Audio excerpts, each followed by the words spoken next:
Hello everyone, welcome back to another stream. So, if you're watching this after the fact, we had a few technical difficulties, aka my internet was being garbage, so I had to restart my router, restart the stream, and even that didn't really fix it. And I was actually literally in the process of canceling the stream on my Discord and gonna make a YouTube post when all of a sudden it started acting properly again. I just needed to threaten it into submission. So, anyway, welcome to a new stream. Yesterday we started off with watching a couple videos by Ratatosker that were very good. We watched a video by Bob the Hollow, and today we're going to watch a couple videos by SinclairLore featuring Saint Trina, and one video by Casitive. I've never watched anything by Casitive, but SinclairLore and Saint Trina are longtime friends of the channel. Very interested to see what they have to say about astrology and fate in the Elden Ring, because it is a very ubiquitous topic that's always a delight to learn more about, and also a very difficult topic to really delve completely into. So, right. Everybody, welcome into the chat. There's so many names right now, I will not list you individually, but you are all welcome back here. So, my apologies for the delay. Let's go ahead and dive on in quickly here. Let me not forget to record this. So let's go ahead and dive on into Astrology and Fate in Elden Ring with Saint Trina by SinclairLore.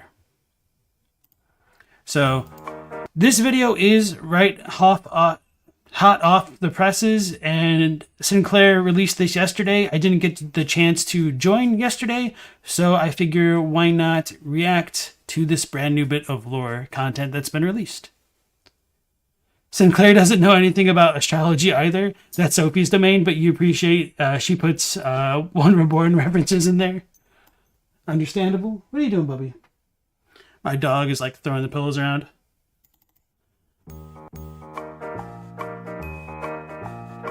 Hi, so Okay, that is the worst intro for this stream. After all of the other technical difficulties I was having, I was like, what on earth? How dare you? Oh no, Sin's glitched out. Now he'll drag us off topic and force me to do stupid voices at gunpoint. Hi everybody, Saint Trina again here. Let's talk about some astrology and fate, huh?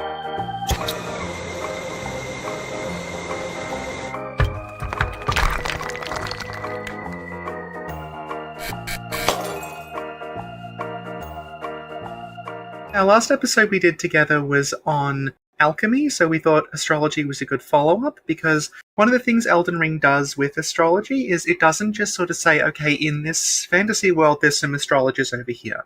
It actually situates astrology historically, and it does so in a way that seems to be influenced by the way that astrology kind of worked throughout human history. Yeah. And the way that astrology, interacted with different religions and systems of thought and stuff like that. So we're going to talk about that as it relates to Elden Ring, and then as we go on, we'll start talking about things like the way that Elden Ring deals with fate and the way that it deals with stars and things like that. So, I think it's a bit of a shame that history books skim over astrology, because it's a great way to understand how ancient people thought about determinism.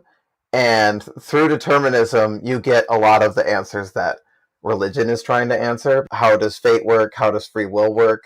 And how do we relate to the gods? And astrology, for a lot of people at that time, was a valid way of measuring the effect that the heavens have on Earth. So astrology works. It's doing something. The question is, how do we track it? That's where astronomy comes in. And what does it mean? And when you get into that, there's a lot of cool questions that come from that. Couple things. I really like the little masking tape on Sin right there to represent Saint Trina being stuck to her position. But on another note, Trina, we need to get you a better mic. Either that or we need to figure out your sound settings a little bit. Your gain might be a little bit too high, and or you might be a little bit too close to that mic. Although, I don't think you sound quite so, robotic on your stream, so I don't know exactly what was going on that time. Hey, V-Limit, welcome into the chat. You're late. You're not late, actually. This is pretty much right on time. We had some technical difficulties. You love the image of Trina being taped? Yeah. Okay, Trina. Yeah, just some constructive feedback. Yeah, and if you need some more mic help, I'll always, try to help out fellow content creators with that stuff. Although I don't have a Blue Yeti, so there we go. Gonna make an effort to get your settings. Okay. All right, let's go back to the video. Yeah, and the thing that we should talk about here is like, when we say like quote unquote astrology works, in a sense it does work because it's just a calendar. Yep. So if you know that like, okay, when this star is in this part of the sky, that means there's a good harvest. Like it just means that that star is not part of the sky when the seasons are changing. Like harvest gods and fertility gods are associated with certain planets that appear when it's spring or when it's summer. It's like, oh, this new life is coming because that star is in the sky. So that's kind of what we mean by like, it did work for them, and then they extrapolated from that, well, what else does it control? Because they saw that, well, there's some consistency to it, right? Regardless of what turmoil is going on in the world around you. And so I think that certainty plays on their minds a lot. And the way they explained it a lot of the time was that basically there's some kind of influence coming down from the heavens, and then our world sort of reflects that world. And that is where we get a very familiar term in alchemy, which is as above, so below. And then the question becomes, okay, can we reflect back? Can we interact with them? And if we can, what does that say about the gods? And this is where things start to get a little complicated with astrology, because if you start bringing in other gods, who's in control? Right. So that was a big part of astrology's place in the world historically at the time when you have like multiple monotheistic cultures where God is supposed to be all-powerful, but you're also saying that the stars are controlling things. What does that mean about God? Is God really not all-powerful because the fate is already determined by the movement of the stars? Or in a lot of cases, I think, they would end up saying, perhaps God is the user of the tools, and the celestial bodies are just his tools. Yeah, so Elden Ring actually... Yeah, so who just said it? So Philanthropist said the pixel art and the sprites for the video are amazing. Yeah, I think Sin is doing a really great job with the editing. Like, it felt really seamless having like the little medieval style paintings in the background, so much so that I kind of even forgot that this is more or less just like 2D sprite going on. But setting that stuff aside, I do have like a question for like Saint Trina and Sophie, if she's watching or watches this after the fact, or even Sin, is if you guys have like looked into comparing Eastern and Western astrology in the lens of Elden Ring, or is this like purely a Western thing? Not that I really think it matters. I'm not too familiar with either Western or Eastern philosophy, or, well, astrology. So with that being said, I do have like some passing knowledge of a little things here and there, but not really a lot, just enough to be dangerous, perhaps. engages with that in a remarkably similar way, where you had historically this group of astrologers that sort of predate the modern civilization of the Golden Order and the Erd Tree. And what happened was that couldn't be allowed to coexist with the fate that Marika wanted, because it's like you can't have the stars and the Erd Tree both govern fate. Right. So Trina said, yes, totally. So this is both a Western and Eastern thing, because astrology intermingled similarly in Judaism, Christianity, and Islam too. Yeah, so that kind of stuff is interesting to me. And so when you'd mentioned earlier in the episode here that you thought it was a shame that astrology wasn't taught too often in schools, just based off of like my cursory knowledge, I think maybe one difficulty of like talking about astrology and the history of it is that even though like the stars for the most part stayed the same, there were a lot of changes in the beliefs and the observations about them. And at least in American public schools, I actually don't even remember if this is touched upon maybe until university level, but no, I feel like there had to have been talks about the heliocentric universe versus like the ideas that came before that, before like Galileo. But I don't know if that's because I saw like random stuff on like the History Channel when I was a kid, or if we really did talk about it in school. Like, I want to give the benefit of the doubt to the American public school system, but I also kind of don't. You know that Geminis be testing your patience. Quick, everyone, tell me your horoscope in the chat. Okay, you remember you're learning about heliocentricity? So yeah, at the very least, that much is touched upon, because that's kind of like where modern astrology starts, and that's probably like a good point to go from. But I'm pretty confident like very little is touched upon before that, because of the different weight given to the constellations and stars in different cultures. And so it's probably just easier to start from like Galileo and then work from there, bridging the gap between astrology and then natural sciences, aka like physics and all that other stuff, or the natural philosophies. Noah's a goat. American public schools do not deserve the benefit of the doubt. You are not wrong there. And also welcome to the stream, Thespian Player. And Jan Jarvis, welcome back. They had to talk about it briefly in math and history. Okay, that's kind of what I thought, but I mean, it's been a hot minute for me. Noah didn't learn about such history in their schools. You were just told lies. Oof, feels bad. That reminds me of the book, like, Lies My History Teacher Told Me. Or, no, I think it's just Lies My Teacher Told Me. So, yeah, that was a little bit eye-opening, but I also kind of knew a lot of stuff about history, so I knew that we weren't getting, like, the full story, but I digress. Don't mean to, like, get too off topic on this video. Max Durat has a good video on Sekiro and Elden Ring's alchemy influences. Cool, Dork. If you want to link that into the chat, either like the video comments, or if you want to join the Discord and post it there, so that way I can remember to add it to the list after the stream, I'll try to do that as well. So Marika's got to oust the astrologers, yeah. Right, and she's got to assert her reign, and so how does she do that? She ends up making a lot of their culture heretical. That's how sometimes they did it in at the time period. But then a lot of astrology pilled religious people, basically, would like sneak it back in. And so it was actually still around. And I think that's reflected in the whole Carrion family. So it's like astrology, quote unquote, left. There's no astrologers left. There's not like a faction of astrologers. But clearly people are still studying the stars. They're still doing this as a science. And it's still around.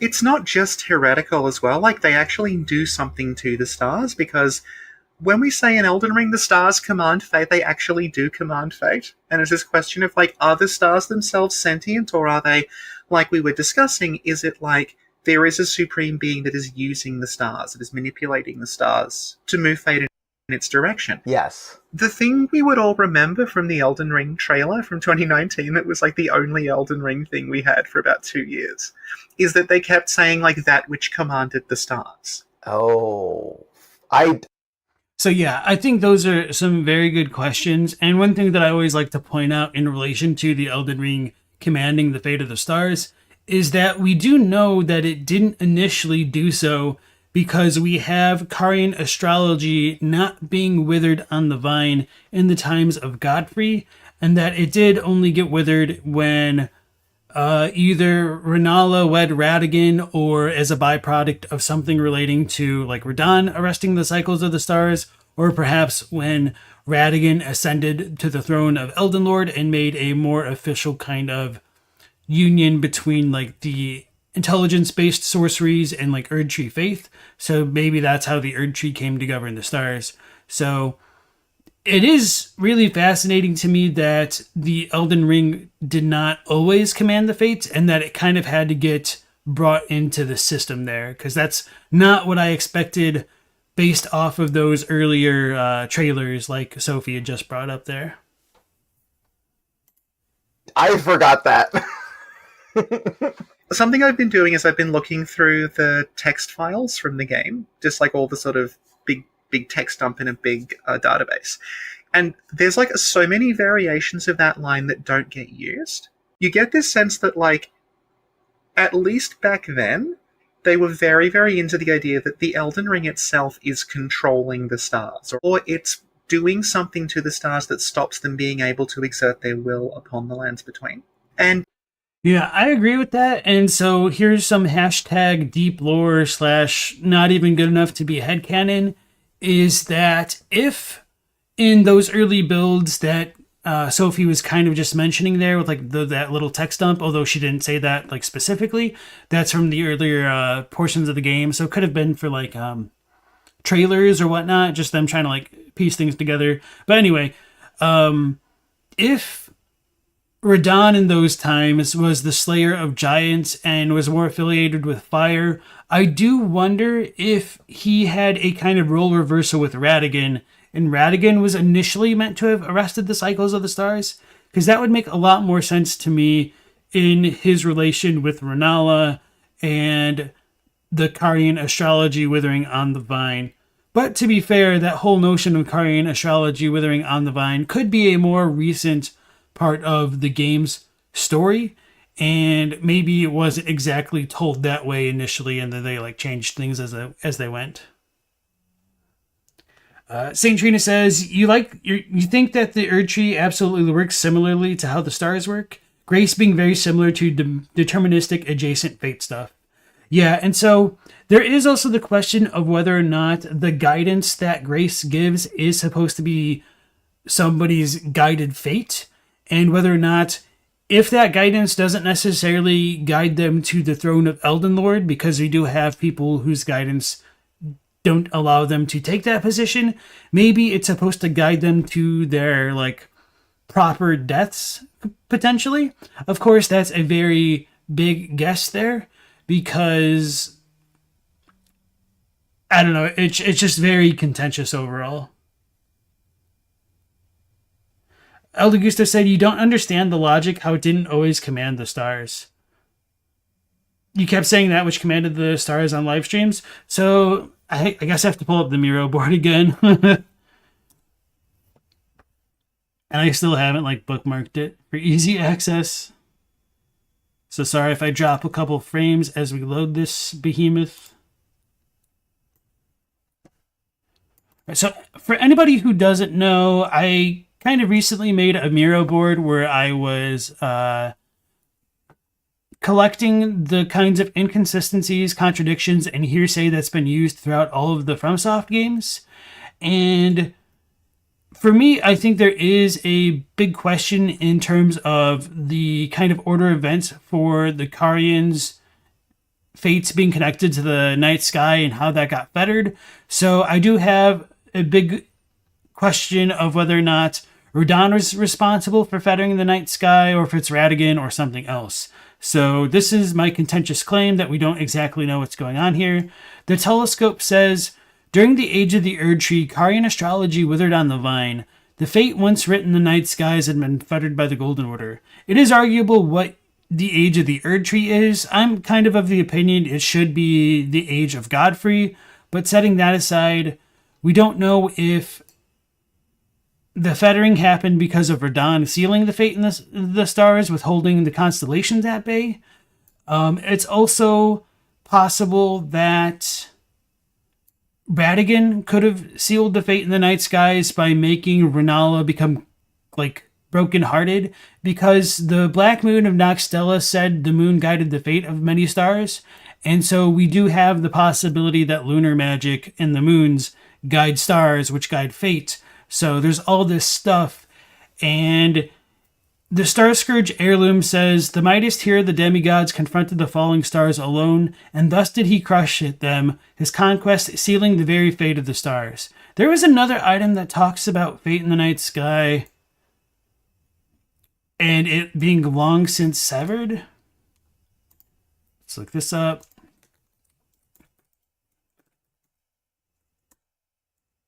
So what do we have here? Preceptor set. Glintstone sorcerers are the descendants of astrologers, a fact the Carians remain aware of, even if their fate has long been severed from the stars. So this description right here suggests to me that the Carians did have their fate in the stars. So how does that work if their fate is in the stars, but Godfrey is still doing his thing up until like Renala meets Radigan, essentially. So Karian's fate are tied to the Night Stars. We have Aegis dialogue going on with that. So that suggests to me the Elden Ring during this period of time didn't actually command the fate in the night sky. And so once Radigan, at the very latest, integrated his Elden Rune into the Order, I feel like that's when the fate in the night sky was like officially halted. All right, Disillusioned Dork, if you can't post it in chat, can you try the actual YouTube comments like beneath this video? I don't exactly know how live streams work, but they should be available, I think. And if not, just like put a space and then I'll figure it out. Or did you already post it? Sorry, I was just kind of like monologuing there. Trina says, this question Protagonist is making is actually super similar to people arguing about astrology back in the day. Was it God or was it the stars themselves? To use the ultimate correct question, regardless of where you land in the end. Elden enthusiast sees the Karian fate being separate, then becoming conjoined with Radigan's marriage to Renala, and then Radahn stopping the stars, now keeping the conjoined Karians in stasis. It's a little bit weird because, like, the stars are halted, but the Karian's fate is still continuing, but the night sky should still be fettered. It's a real big mess, I think, no matter how you try to piece things together. It's kind of weird how the sun exists, but it doesn't matter to the lore at all. Like, that's the most important star. Kind of. There is some implications that it got messed with in the past, sort of. Or that the Erdtree was like the sun, too.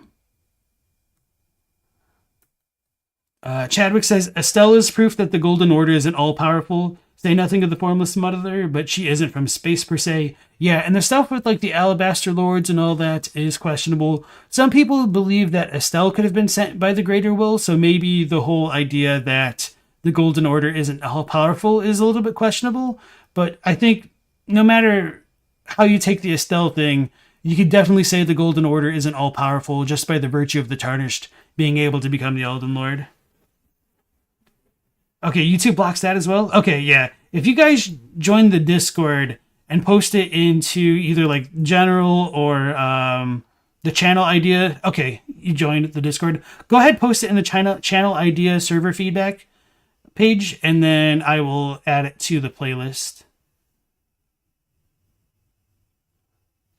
Do I think Elden Ring tries to have Lovecraftian type lore or trying to give Bloodborne vibes? Both have very eldritch elements. I think sort of yes, but I don't know because, like, while that is kind of like a Lovecraftian element, I do think there is a compatibility with kind of like ancient horrors or things that the human mind doesn't comprehend lurking out in deep space. I mean, that's just kind of like a primordial human fear, like looking up to the night skies or just the skies in general and being fearful and awestruck, kind of like Lusat and Azur, perhaps.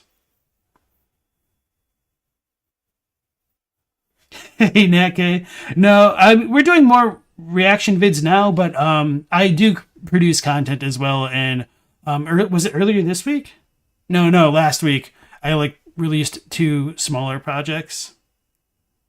All right, so enough getting distracted. Let's go back to the video.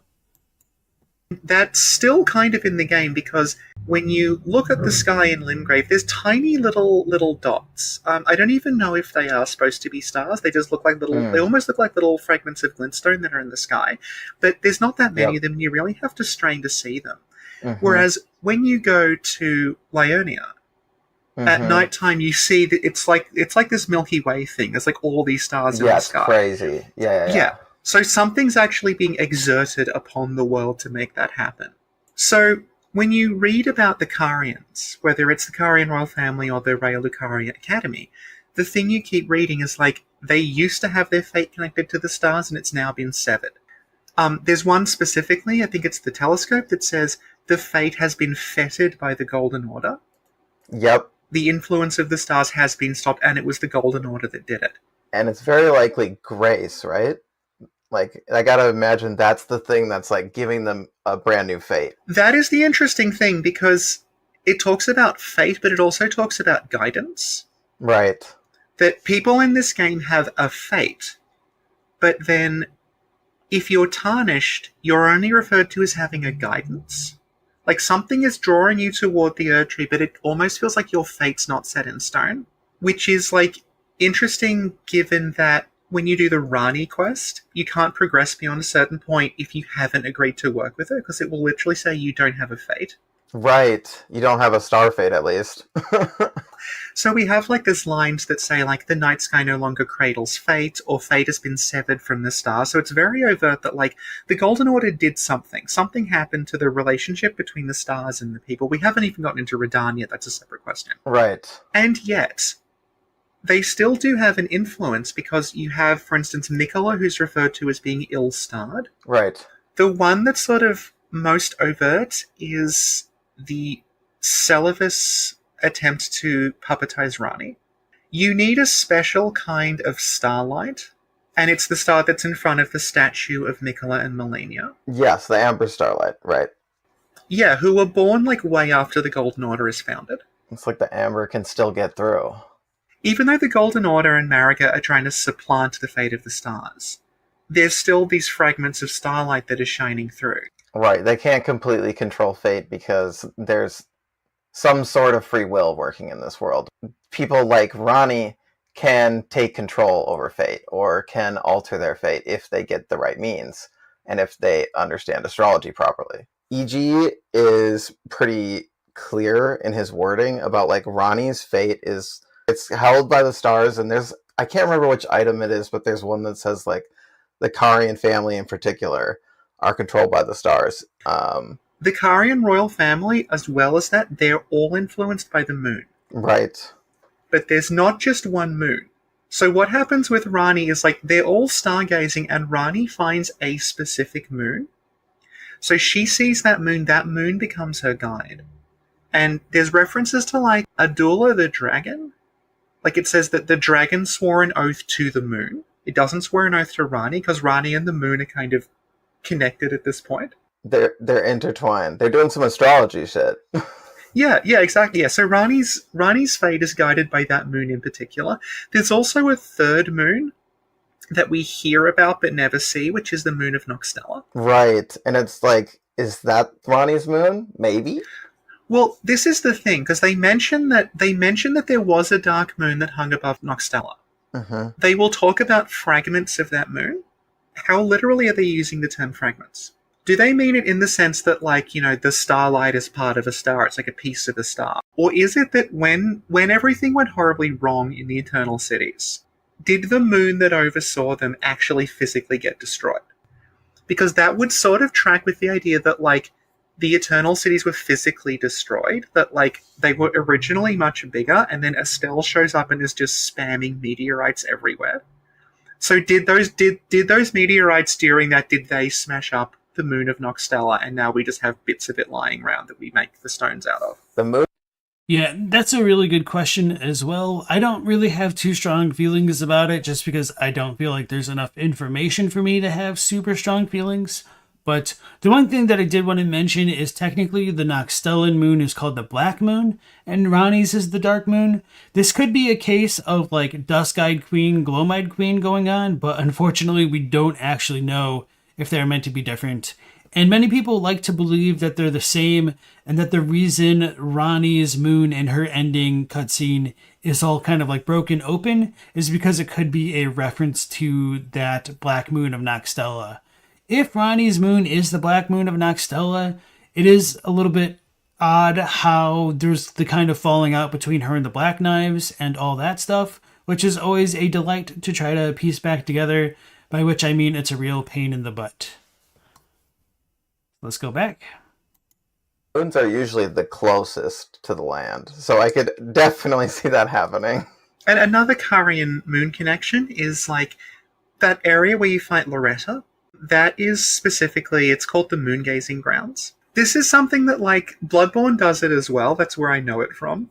The idea that, like, what you do is you're looking at not the moon, but the moon reflected in something.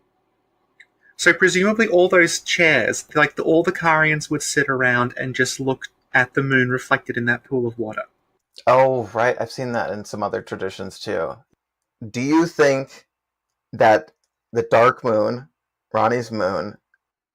All right, so if I remember correctly, this is an article that kind of talks about it. Oh no, we need the one with the monkey.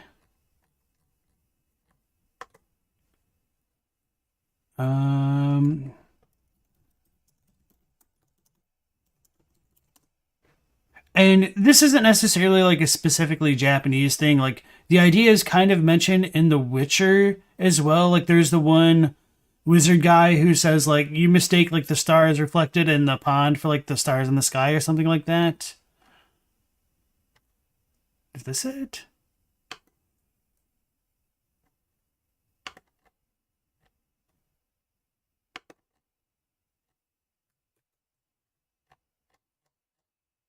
Okay, yeah. This might be it.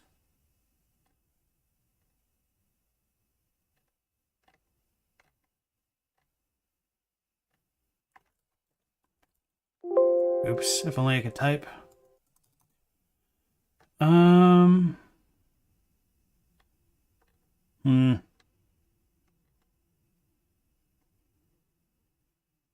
Okay, this should, damn it.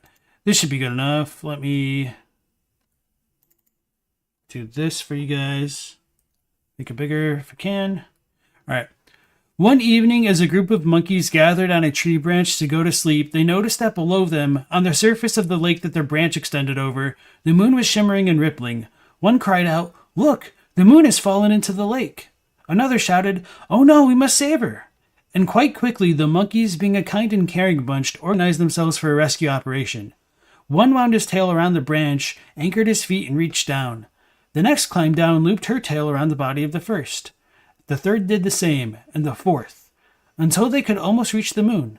The last monkey climbed down the monkey ladder, anchored her tail, and reached out to save the moon, but as the monkey touched the moon, the disturbance rippled the water, making the moon disappear. Startled, the monkey jumped back, jarring the whole lot.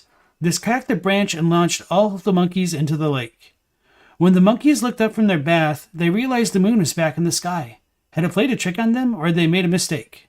That actually wasn't the one that I was thinking of, so my apologies, but it's just kind of like the same principle, and you could use that and like tie back to the other thing that I was trying to point out with like Hote and the moon, in that even though the moon isn't technically in the lake, like literally, the reflection of that moon is real, so you can make an argument that part of the quote-unquote essence of the moon is in the water.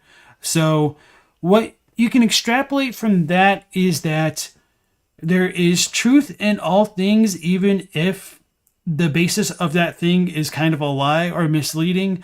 And so it is a little bit important to understand that the moon and the reflection of the moon in the water isn't actually the moon, but it can still kind of point to the way. So it's very difficult to discern truth from lies when there's reflections of truth in everything, so to speak. But there's also like other ways to interpret that, but that's just kind of like the one thing that popped into mind right now looking at this part of the video. So let me check back with the chat. Oops.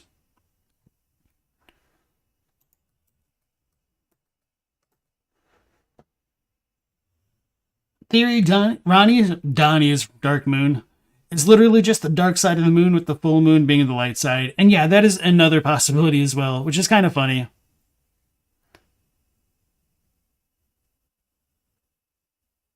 Joji Poji says, "Are we all pretending this game's lore hasn't already been discovered in its entirety, and anything else that will be revealed until it is revealed is only speculation? Because you love it." Yes, we are full on pretending, just like we are the monkeys looking in the pool of water at the moon.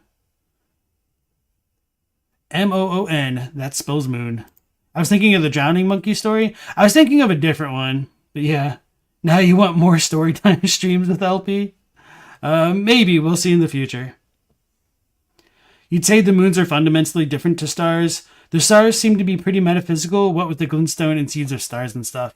Yeah, that's kind of how I feel about it as well.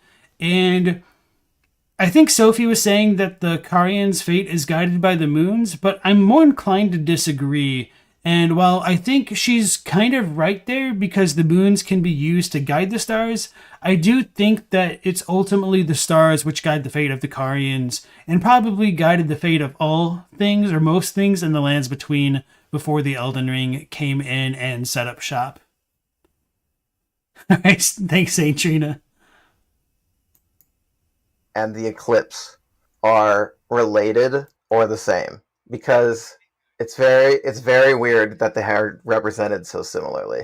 The eclipse is really interesting because it's tied to Godwin and it's tied to Miquella.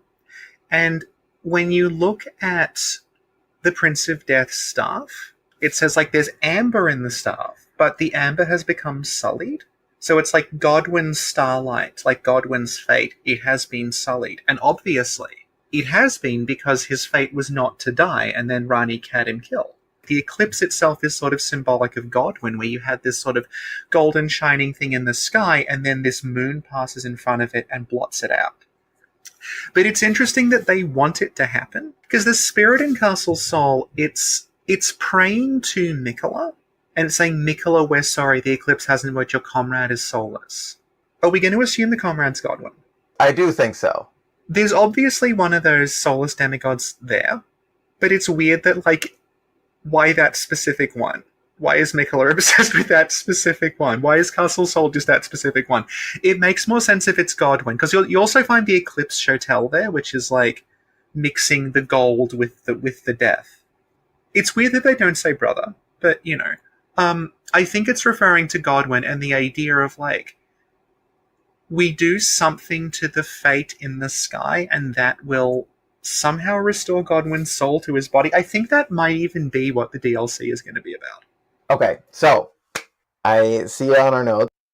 Beans and Ice says they're not convinced it's Godwin. For what it's worth, it is a little bit... I can't even really say clearer. It's, if anything, it's actually a little bit more ambiguous in the Japanese in that the ghost over there is saying, like, we couldn't grant rebirth to the soulless husk, which makes it a little bit clearer that it could be a reference to Godwin, and that... Or wait, there's two ghosts there. Which one has the comrade comment? I don't remember. But either way, like, between the two of them together, it can be taken... Your comrade remains soulless? Oh yeah, he just says, like, your friend remains soulless. But, okay, the last lines that ghost says, I will never set my eyes upon it now, your divine Halig tree. However, the Japanese there doesn't actually specify what the subject is. So he's probably saying your comrade will never set their eyes on the Halig tree. So there's just like a little bit of more like wiggle room to make it work. With that being said, it is still not explicit though. You wanted to bring up puppets. And I see the symbolic reason why Rani becomes a puppet, because she's subverting fate, and it's just kind of like it's a beautiful fuck you, in my opinion. So I think that's a beautiful like union of opposites. It helps express the whole themes of her fate, but I don't get the other characters who do it. The reason why I don't understand them is because I don't get what the thesis is at the end. Elden Ring uses puppets to kind of refer to two different things, although I think it's saying they're also the one thing. So it uses it firstly to refer to physical puppets. So we have like Rani's body obviously is a doll, but also around Caria, we have the marionette soldiers. So you see the puppets in like Celia, see them go to war with various people in like Lyonia and Gelmir and stuff like that. And I think the reason the Carians like to use puppets is because as an artificial being, it doesn't have a fate. Right.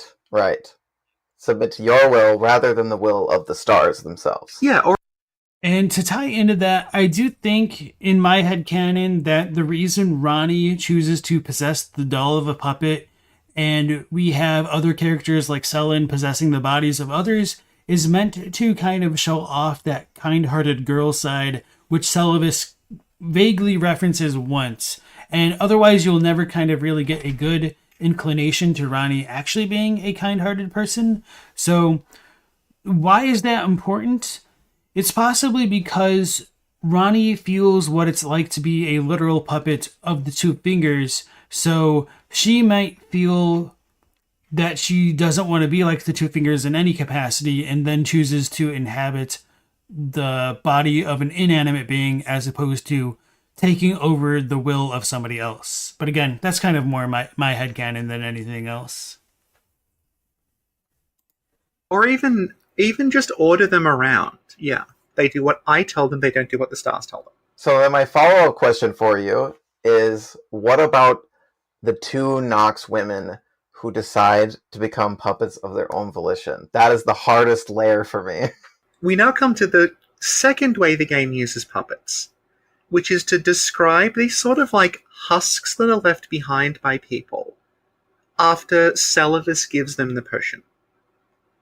So we have Dolores, we have the Jarrite, we have Theolina, and then potentially you can do it to Nephili, you can do it to Dung Eater, and you can try to do it to Rani. Also, Scalise brings up a good question, although he didn't phrase it quite this way, is why is Celadus turning people into puppets, getting him killed as soon as he's not needed anymore? I think to refine that question, it would be very fair to ask, if my headcanon about Rani is true, why does she tolerate Celadus turning other people into puppets? And I think that would just kind of like shatter my thesis there. But maybe she isn't like super aware of what Celadus is doing because she's sleeping half the time. But no matter what, she does kind of get rid of him, so she might not actually appreciate what he's doing. But either way, we do know that he is trying to actively scheme against her. And so, I mean, sometimes you gotta crack a couple eggs to make an omelet, you know? And Pedia/Celadus/ your theory here, it just happens to be the yolk. around the Karian Manor, there are those dead Knights of the Cuckoo that sort of rise out of the ground. They are, I think, implied to be puppets. That's the second meaning of puppet, and you brought up that in the Eternal Cities, there's these two women who become puppets of their own volition. Mm-hmm. Right. So the way that Celadus turns people into puppets is you can't just buy puppets from him. Yep. You have to give him starlight shards. And the thing that he wants that will help him make this elixir that lets him take over Rani is another starlight shard, but it's a very special one. And if you look at it, it says, like, this starlight shard, because it's amber, it will allow you to control the fate of a god. So this is one of those times that I would kind of disagree with the premises here, and I do believe that the description for the amber starlight is more or less clearly using suppositional language to talk about it and isn't necessarily like literal. It's more of like a representation of somebody else's point of view. So maybe it's a little bit stronger in English. It says, if the stars command our fates, then amber-hued stars must command the fates of the gods. So that's kind of an if-then statement, but I think you could say like it has a little bit of flawed premises.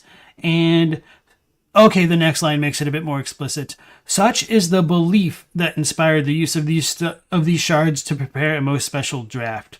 So this is kind of a belief of somebody like Celadus. We don't actually know if Rani takes the potion. We don't actually know if she's even capable of taking it because she kind of wakes up when we do try to administer it. So I do wish there was a little bit more or a little bit less ambiguity into how that sequence of events works, because there's always like a little bit of a suspension of disbelief whenever you give like an item to an NPC or whenever like you use something sometimes. So I feel like this is just kind of like one of those unfortunate scenarios where it makes things a bit harder to distinguish. And so, like I was just saying, I don't know if Amber Starlight truly does command the fates of the gods, or whether or not that's just misguided thinking on the behalf of Celadus and or other people. You wonder if there would be a way to put a puppet soul into a mimic tier?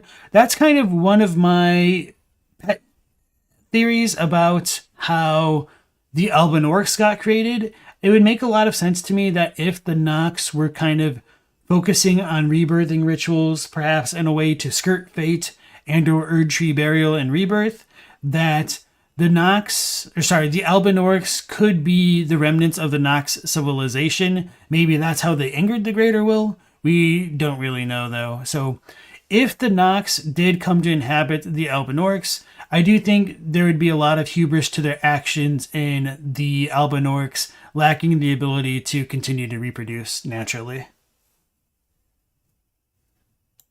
So what I think's going on is going all the way back to like the stars are governing fate.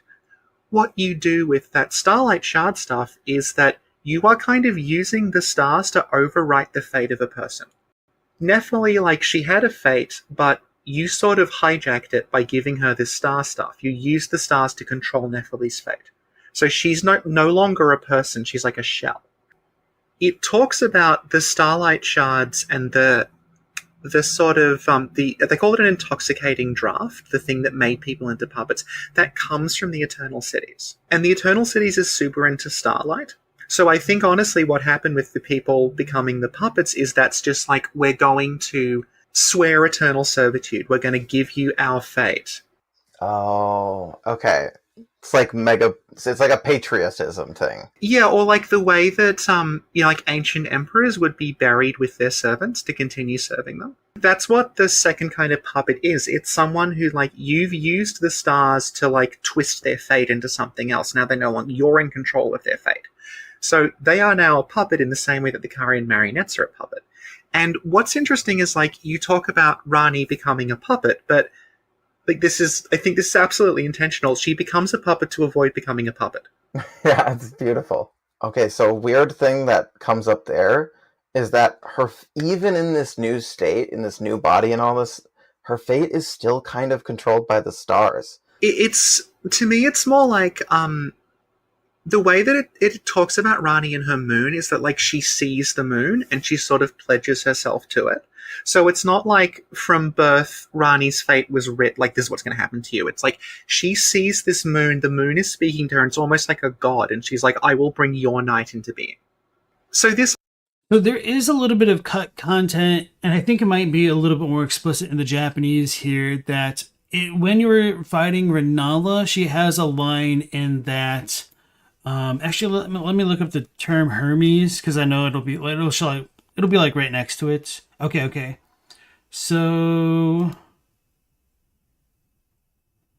the line where she says, "Guide thy moon as thou wishest, Rani, my little baby." The Japanese for it is a little bit different, and Renala says, "Your moon is simply your will," and so if this still has relevance to the final build of the game, that the moon is their will. The way that I look at it would then be through the transitive property of lore, that through one's willpower, they can conjure a moon that has the power to guide the stars and then therefore guide fate. So will equals ability to override fate, which I think is a very quintessential Miyazaki FromSoft theme here between, like, all of the Dark Souls games, Bloodborne, Sekiro to a kind of lesser degree, ironically, and then, of course, Elden Ring.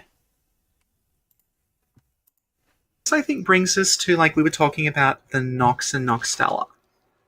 Yes. So they are interesting in that they have what is called a false night. Because the thing that you notice the first time you go to the Eternal Cities is that there seem to be stars underground. And you can see, like, the ancestors are facing them and worshipping. Like, they'll stand on the cliffside and they'll sort of do this little, like, dance thing to worship the stars. But they're not stars. They're just, like, literally tiny little droplets that are just suspended in the air. That, I think, is the false night. Like, the idea is, like, it seems like stars, but it's not stars.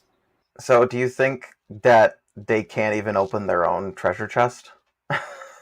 Like, they can't get to the Finger Slayer because they literally just don't have real starlight guiding them? Well, I honestly think it's something like that, because the ancestors in the lower part of Shifra, like, they look like puppets. They have that blue hue to them. They're sort of faded out of existence as these, like, specters. Yeah, the Nox themselves are interesting in that, like, they follow the stars, but they're underground. So this is some, like, weird mechanical stuff that I was testing out that I'm not sure, like, what it means. Is, like, these little ancestor shaman spirit things can still be slept. You can still use bewitching branches on them and they work. And so the kind of funny thing about that is the types of spirits summoned by the spirit calling snails, the normal enemies, they won't fall asleep like the kind of Lane-Del soldiers in the Lane-Del catacombs. But that doesn't necessarily work for all snail calling enemies because the Godskin duo in the spirit calling cave or whatever it is in the mountaintops, they can be slept because Godskins are like still weak to it. But anyway, I'm not entirely sure what that means, but I do think there is a kind of common theme between spirits wanting to possess willpower and sleep being oblivion because like the will gets shut off, or well, maybe not the will, but like consciousness gets shut off. So I do think there is supposed to be like a deeper connection between all three of those things that, you know, we might get more information about with the DLC, but you know, the DLC is going to fix everything, right? Some Nox stuff is on the surface. So like there's the old palace, presumably that's an eternal city that's jutting out of the ground. There's the place where Muriel is, where you go to get forgiveness with the Celestial Dew. The way that Celestial Dew works, again, is like you're kind of altering your fate. There's been some conflict, something's gone wrong, you've made an enemy, but using this dew that, again, is specified, this came from the Eternal Cities. That changes your fate, so you're now no longer in conflict, which is what happens with Radagon and Renala. That they start off in conflict, and then it's literally at that church, like, they change their fate. So there's all this stuff in the Eternal Cities about, like, using starlight to alter fate. So to bring it back to religion real quick, I mean, that is just literally what baptism is, right? It's literally washing yourself with God in order to basically give your fate over to God and have him make sure it doesn't suck. There is this whole question about, like, going back to the Nox being buried underground. Like, when did this happen? Were the Nox on the surface and they retreated underground, or is what we're seeing underground like actually the Nox cities that have physically become buried over time? Okay, so I kind of imagine it as all at once because of a video that I saw from Tarnished Archaeologist where he was explaining that there's like that huge area in Lane-Del that's just kind of missing where the nameless Eternal City is. It's like right above that, and so I can't imagine any other way other than the greater will just kind of like snapping his fingers and just saying woof, and just kind of like teleported their whole culture down there. But I wonder what you think. The interesting thing about the lands between on the surface is that there's those ruins jutting out of the side of the cliffs, right? They seem to predate the cliffs. It's not like this is a city that was built into the side of the cliffs and it's worn away. Like, okay. The edges of the lands between are just those ruins. So you're left with this question of, like, what came first? Yeah. Like, did they make these ruins inside? Was it like a Tolkien dwarf thing where they had, like, a tunneled city that they dug into the side of the mountain? Or did the cliffs and the land masses form over the ruins? Because when you think about the sheer number of, like, meteorites that seem to impact this world, I am, like, half wondering if it's going to turn out that, like, the lands between started off as, like, just an artificial stone construction, and so many meteorites over, like, millions of years have just impacted on this thing that the land just formed over that. Because that would explain a lot of the weirdness about the geology. No, the geography of it, that, like, there's just these big underground caverns that, like, like you said, like, parts of it seem to have fallen off, but, like, did part of it fall off, or did something just come from the sky and go bang? Right. So I liked the comparison between the Celestial Dew and baptism. I think that's very apt there. The other thing that I think is kind of worth mentioning is some of the, like, big stone structures might be used to reinforce some of the cliffside so they don't, like, fall away. But, you know, that's kind of a big stretch. My general theory is that we're told after the shattering, there was a kind of displacement of the lands and the lands between, and a lot of geographical features changed as a byproduct of that, with Gelmir most notably rising higher than it previously did. So if we take the idea that shattering the Elden Ring caused a change, I've wondered whether or not Radigan incorporating his rune into the Elden Ring caused a change, and whether or not Godfrey creating the Erd Tree as well as brandishing the Elden Ring also caused a change in the Lands Between, and if there was any other changes before that. And so, to go along with those like cliffside ruin type things, the other thing that I like to point out is being a very strange thing in the Lands Between in general, are just how many cliffsides are dotted with tombstones that you can kind of like platform down if you're like on higher ground and whatnot. And so typically, most people when they get buried, they're typically not buried in cliffs and have their headstones poking out of them, even in like mountainside burials and whatnot. Tarnished Archaeologist has said similar things to what Sophie was saying. Tarnished video on meteors is really good. The Lands Between equals Middle Earth, you know it's true. Thespian says, isn't time wonky in the Lands Between? Could the cliffs and ruins have existed at different times, but both time periods are overlaid on top of each other? It's questionable whether time is wonky. We don't have the kind of equivalent Solaire quote of time being convoluted or stagnated, so it is more difficult to say. If you want to make the argument that the stagnation of the Golden Order kind of makes time stagnant, I can understand where you're going from with that, or coming from with that. The other oddity is if time is messed up, it does become a little bit more difficult to explain Fair Missoula, but maybe it doesn't, just because you could say like Fair Missoula is just extra messed up.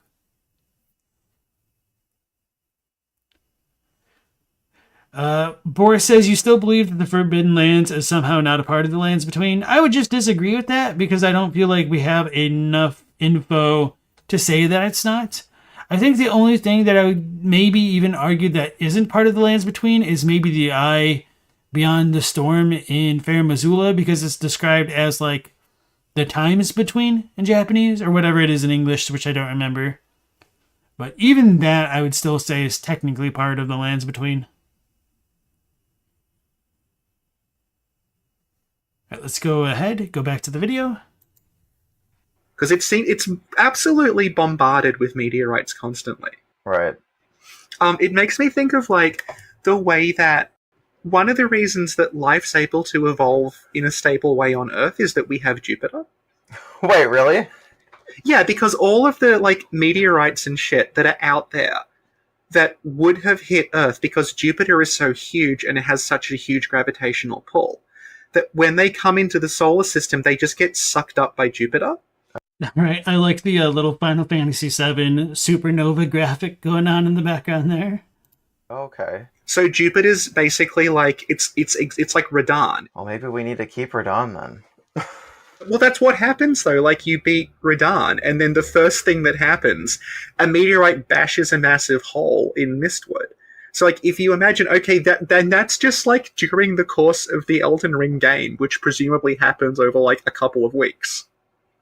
I'm wondering if that's just like, that's what this planet is. It's just all these things have just smashed into each other over time, and we just have this like hunk of rock. So I'm wondering if, like, because there's so much about meteorites in Elden Ring that they clearly have thought about this. Like, this is not, it's not just like they went, oh, would it be cool if you could throw meteorites around. Like, there's all this stuff about, like, the Onyx Lords and the Alabaster Lords and sending all these stars and all the stuff about gravity. Like, clearly they've thought about that. Right. So the thing about the Nox being underground is, like I was saying, I don't know when they were underground. I don't know if they were always underground and some of them were on the surface, or they were on the surface and then they got forced to live underground, or if they were on the surface and the cities that were on the surface got blasted and fell underground, or something like that. Yeah, or they retreated and then rebuilt.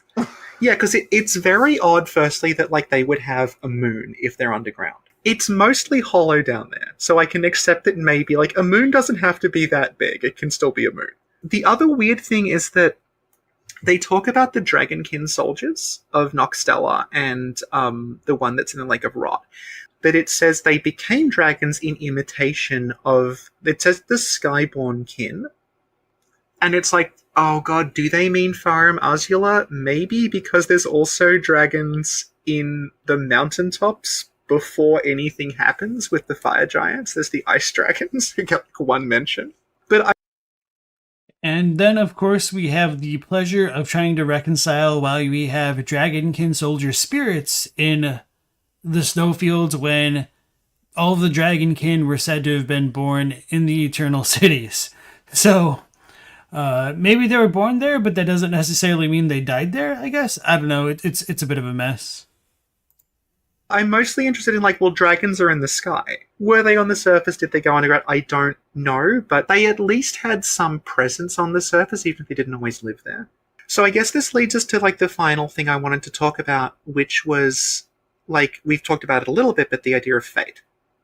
That there's all these fates that are all being, like, hijacked or stopped or frozen in time or controlled by something else. So the one I wanted to talk to you about specifically is, like, we know that Radahn is holding everything in stasis. Mm-hmm. Why? So, if you are living in a universe where astrology is real, and especially if you're the Carian royal family who are stated in multiple places to have their fate written in the stars, and they're probably the ones who are the best at reading it, I think they all knew big change was coming. And Radahn is committed to Godfrey, and Godfrey can't really do anything unless he gets bought as much time as possible to, like, I don't know, find some magical way to resurrect. Radahn, to me, represents that part of the Golden Order that's just in full-on denial. And he saw the fate in the stars, dipped to go learn gravity magic in order to stop the stars. Like, that was his plan from the start because he's an astronomer and an astrologer. And, like, he's part of a family of astronomers, so they must have known, like, all right, it's going to happen. It's going to be Mikola or Ronnie. Probably. You have to, like, make your peace with that. And Radahn was like, no. Alright, so a couple things. Clownscum said you thought you remembered seeing some sky burials in your Asian art history classes that had jutting platforms. You could do more research on it either way. Could be a similar idea. Yeah, if you find something, definitely let me know. I'm interested in that kind of stuff. And then somebody said something else. Oh, Alex Gordon, welcome to the stream. Thank you for the compliments. And then there was the stuff about Jupiter, but what else was I going to say in relation to this? Oh, yeah. Radahn and Fate. Okay. So one of the weirder things to consider is if Radahn holds the fate of the Carian royal family in stasis, therefore making potentially Ronnie and or Selen immortal, that raises the question of what good immortality would be if destined death was sealed to begin with. So obviously for followers of my stream, it is my opinion that destined death wasn't actually sealed until the time of when Radagon was ascending to Elden Lord, and that I do think that it's likely death existed to some degree, or destined death existed to some degree during the time of Godfrey. But to be fair, even when destined death is sealed, we can still kill other things, so it's not like sealing destined death seals all death. So maybe there was some other ulterior motive that spurred Radahn on to arrest the cycles in the night sky. But that being said, I'm not entirely sure how much connection Radahn does have with Godfrey. Maybe he felt it was necessary to halt the fate in the night skies so that way Godfrey could, like, fight Placidusax. It's really questionable the order of events of Godfrey's timeline between, like, when he first started his war campaign and where it ended, whether or not the Stormlord was Placidusax, which I tend to lead towards, but I mean, I'm not going to die on that hill because there's just not enough there to even really make a hill worth dying on. But yeah, pretty much everything relating to Radahn and Godfrey is just a couple links short in the chain, if that makes sense. Noah says, when you kill Radahn, the stars go flying. Was it like a slingshot effect where time kept flowing but the stars stayed in place? And when they were flowing in an attempt to catch up with time? So maybe that's kind of a funny, like, TV tropes theory that, like, if somebody is immortal, but you take away their immortality, does time like catch up to them? So there might be something with that. But if that were true, I would actually expect the meteors to be a hell of a lot faster than what we saw. Yeah, and so they might have just been resuming the speed that they were initially at. I'm not. I think it goes back to basically Marika gives everybody this directive, which is like, make something of yourself. It's like Alexander the Great, like it will go to the strongest. So which one of you is strongest? And I think Radahn doing that, it might come from that. Marika tells them to become powerful, not necessarily kill each other, but like war with each other to prove who is the strongest. And that sort of brings out the worst aspects of them. It's funny that she says to not kill each other, but Marika says there will be sacrifices if they don't get off their asses there. So I would kind of disagree with that statement, though. As they try to make themselves more powerful. So, like, Godric is, like, consuming his subjects and becoming this horrible spider thing. Rykard is becoming increasingly, like, gluttonous. He's increasingly just hoarding all of this power. And then it's like, well, what... Is that the worst or the best aspect of Radahn that we're seeing? Is it showing that he is so committed to the Golden Order and so committed to Godfrey, who he's not even, like, directly related to? It's a stepfather, but he's cares way more about Godfrey than he does about Radagon. That he's like, I am going to be, like, the best. I'm going to surpass my father by holding all fate.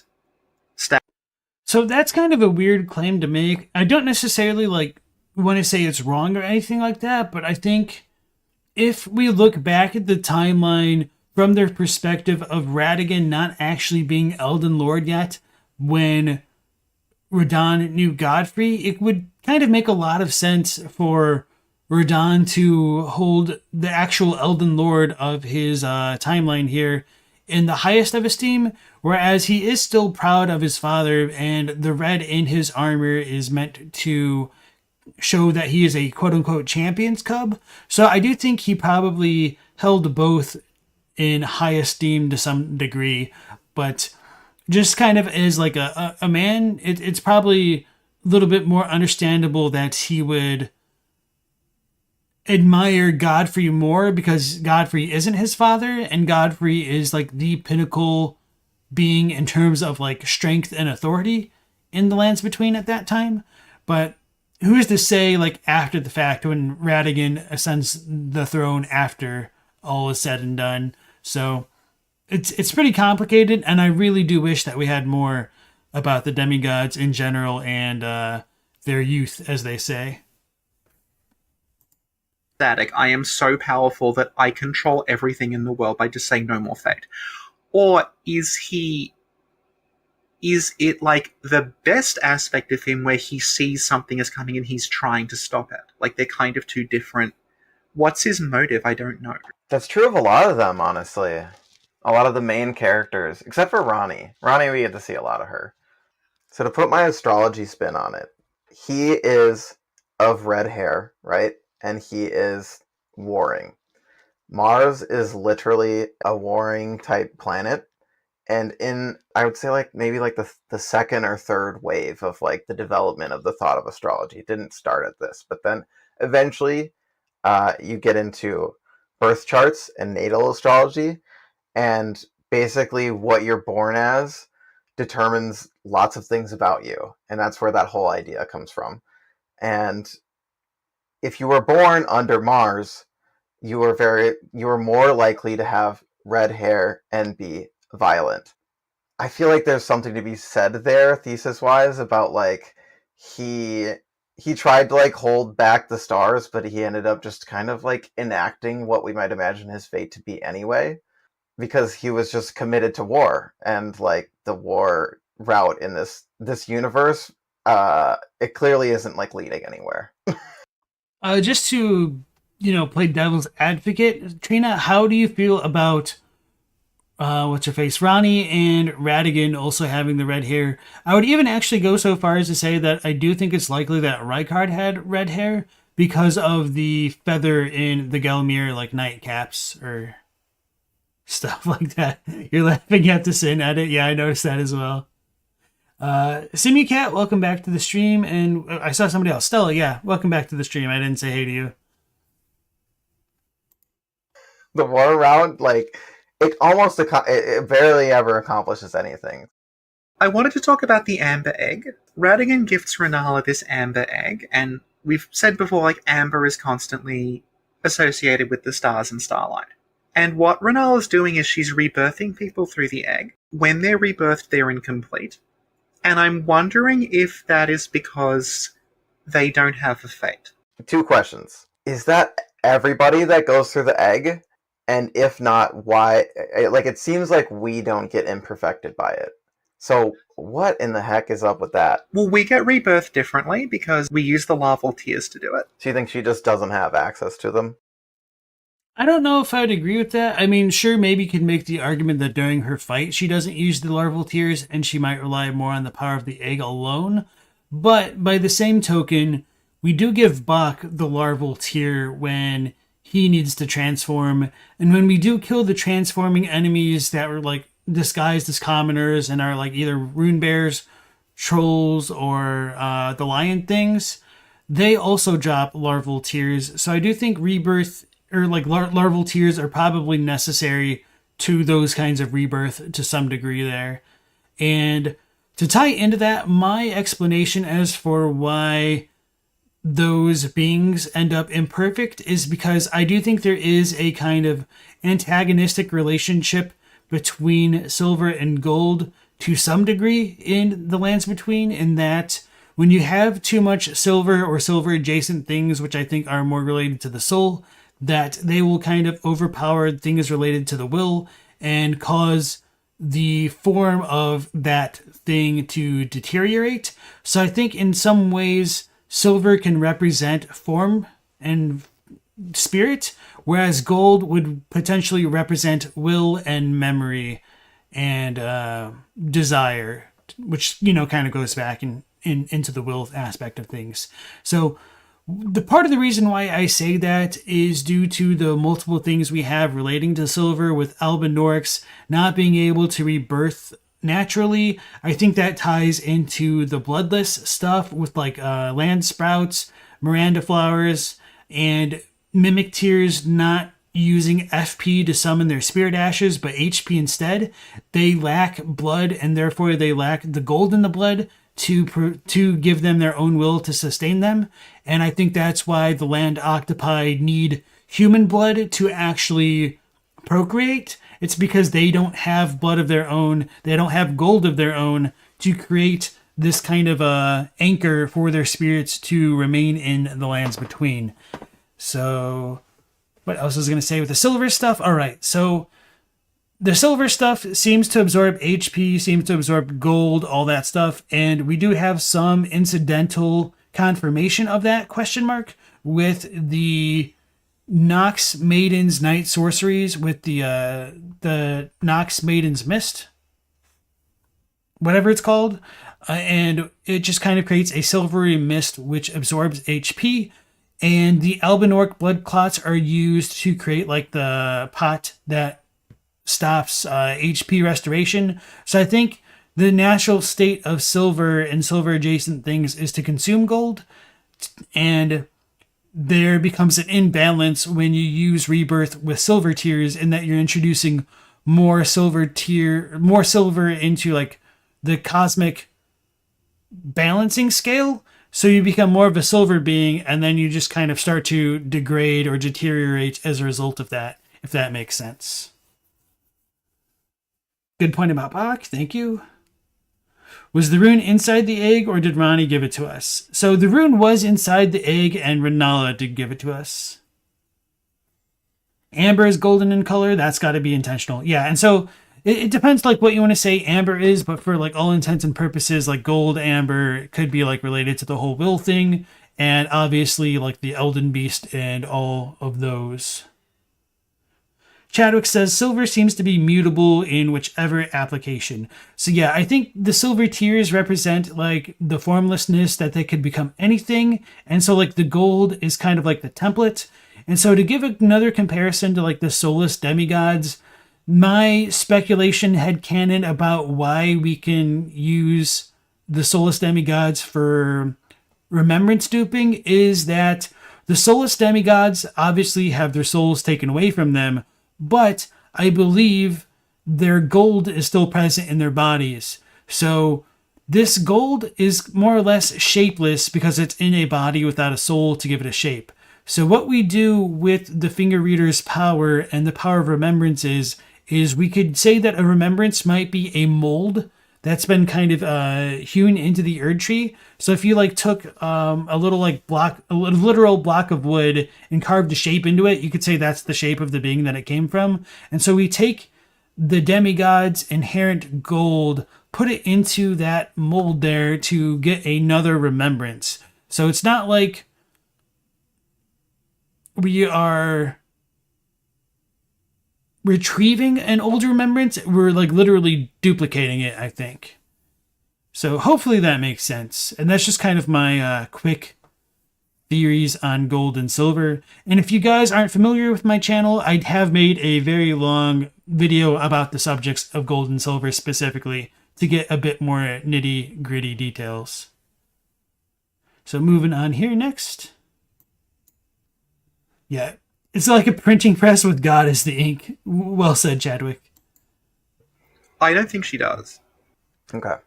And something that we talked about in the last Elden Ring episode is that, like, she's desperate for children. Like, you see, she's obsessed with children. She wants, like, come out, my children. You know, there's books. It's warm. And what she's doing is she's constantly having these children through this egg that they don't ever seem to leave childhood. And what's happened to Renala, like the source of like why she's so miserable, is that her family all had fates. Like they all had to go off and do something else, and they left her behind. Whoa. Yeah, maybe. Yeah, and it's interesting to compare her to Marika, because Marika's the one who, like, she's all about fertility and childbirth and everything, and she's fucking horrible. Right. So, like, when Renala's husband and children leave her, like, she's completely heartbroken, whereas Marika's basically like, I've got Godwin, the rest of you go away. Okay, now I don't have a Godwin, everyone fight. Right. Yeah, they are total opposites. We talked about Mikola and Melania's fate being linked with the starlight and Godwin's amber being sullied. So I'm interested in the way that, like, Mikola almost beats fate. And maybe will in the DLC through the Golden Needle. Because it says, like, this is the Golden Needle that can basically overwrite your fate. Like, it's only used in the Frenzied Flame. If you get the Frenzied Flame in you, you don't get an option at the end, like, pick one of the following. Like, you automatically Frenzied Flames. Now, Mikola figures out a way to override that, but it only works in Farum Azula, because Farum Azula is the center of time. So it's like, you can alter fate, but only if you're in this place where, like, almost causality doesn't matter anymore. You have to go to this place where, like stuff happens in Farum Azula and it doesn't affect the rest of the world, and vice versa. So, like, Geraint and Malekith can exist simultaneously in two different places, because, like, it's almost like the fate is not connecting them. Trina's raised her hand like she has a question. Yes, Trina. I got it. So, Farum Azula, there's always been this question of, like, okay, why is it over there? Right? Why isn't it in the middle of the map where, like, it makes more sense? Yeah, where it clearly was supposed to be. There's clearly a storm. Yeah. Right. So maybe Marika is probably the one who did this, I imagine. When she becomes God, she kind of does her little greater will banishment move and banishes Farum Azula to this place, or it becomes outside of time. But physically, she's putting it all over to the right because all of those beams of light from the starlight and from the sun and all that stuff, it seems to be shining directly onto the lands between. Not that Farum Azula doesn't get any starlight or anything, but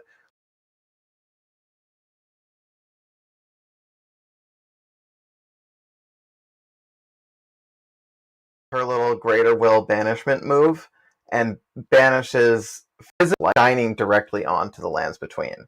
Not that Farum Azula doesn't get any starlight or anything, but when you see, like,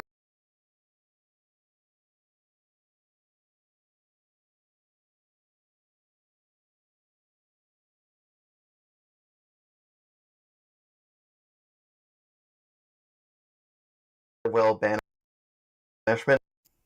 Oh man, I keep muting myself. I thought I unmuted. Anyway, so for the fourth time, unless you guys heard me one of the other times, I really wanted to say that I appreciate the high effort CSI style animation of banishing Fair Missoula by the Greater Will.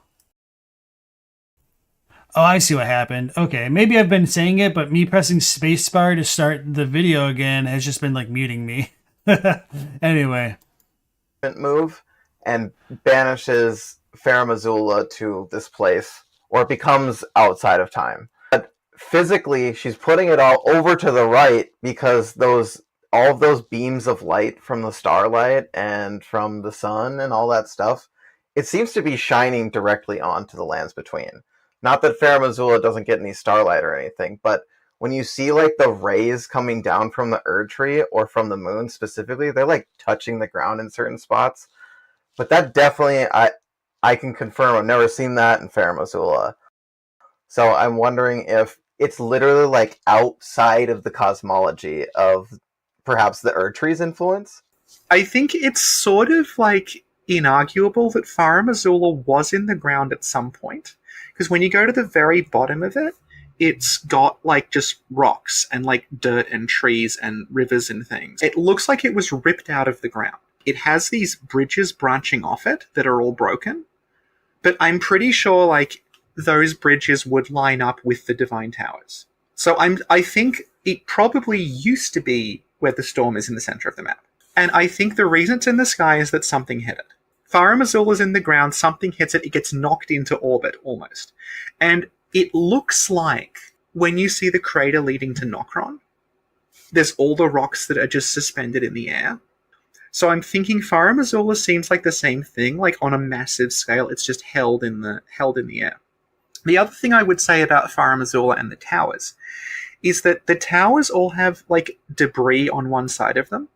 And initially I was like, that's just like dirt. They've been buried in the ground, they've been dug up. But it will face the sea. It doesn't face the coastline. Is that there because they were facing Farum Azula? And then when Farum Azula got blasted, that's the debris that's encrusted in them from when that happened. Right. Yeah, and I think like the thing about Farum Azula and Fate is I honestly thought like the extra bit of stone that wasn't chiseled away was just because like the towers were reused assets. Although I'll probably have to like reconsider that. That like it's the place where like Fate is sort of bested twice, because it's where Miquella's needle works and it's where Destined Death is kept. Yep. And I think it's a similar process where Destined Death is trapped outside of the cosmology of the world, and that is why we can't die. Yeah. I was talking before, like, I went through this script, and if you look at it in Japanese, like, the word it uses for Destined Death is, like, the same as fate. It's basically like saying fated death. There you go. Can agree. Oh. She's gotten the fate of death, and she's put it somewhere that is outside of cosmology, so death doesn't work properly anymore. And that's also the place where Miquella uses the needle, or you use Miquella's needle, to cheat the fate of the Frenzied Flame. So there's something about, like, there is this place, it is outside time, it is outside of cosmology, and that's where you go to actually properly sort of interfere with fate. So, I want to throw one more religion thing at you. Thespian asks, how do you remember all these lore specifics? Your brain is turning to pudding trying to keep up. Well, a lot of it just comes down to like time invested, so I've wasted so much time looking into Elden Ring lore that tidbits stand out to me. Well, that's kind of like a mischaracterization.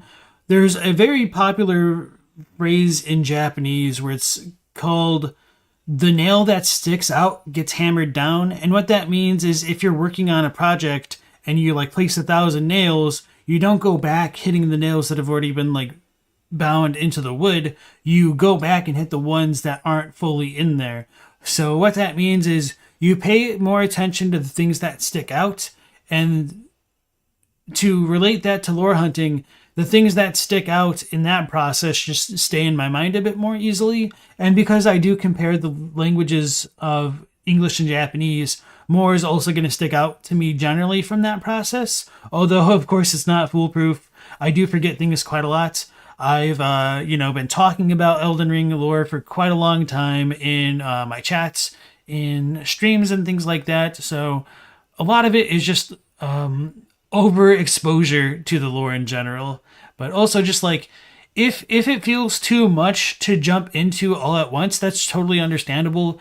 And my most grounded advice for anybody who wants to feel like they want to learn more about the lore is to just pick one topic that interests you and start learning more about it. So I typically, like when I'm starting out on a project or like looking into a specific thing in a FromSoft game like Elden Ring, I will typically open up the text dump file of the game and just look up all of the terms that appear relating to a certain topic.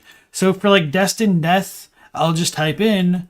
Well, no, Destined Death is kind of a big topic. Actually, no, it's not that big. This is actually probably like medium sized, but the only thing about Destined Death is that it freaking connects to everything, so it's kind of a pain in the ass. But that's kind of like the nature of actually really digging into lore.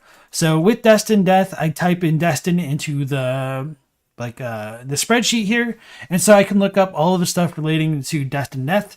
And as I go through this, I look at like any keywords that stand out to me that might be worth looking into in this process. So I started with Destined Death, but then wait a second, we also get the Rune of Death and Blackblade, Rani, Rykard, Destined Death, Blackblade, Malekith.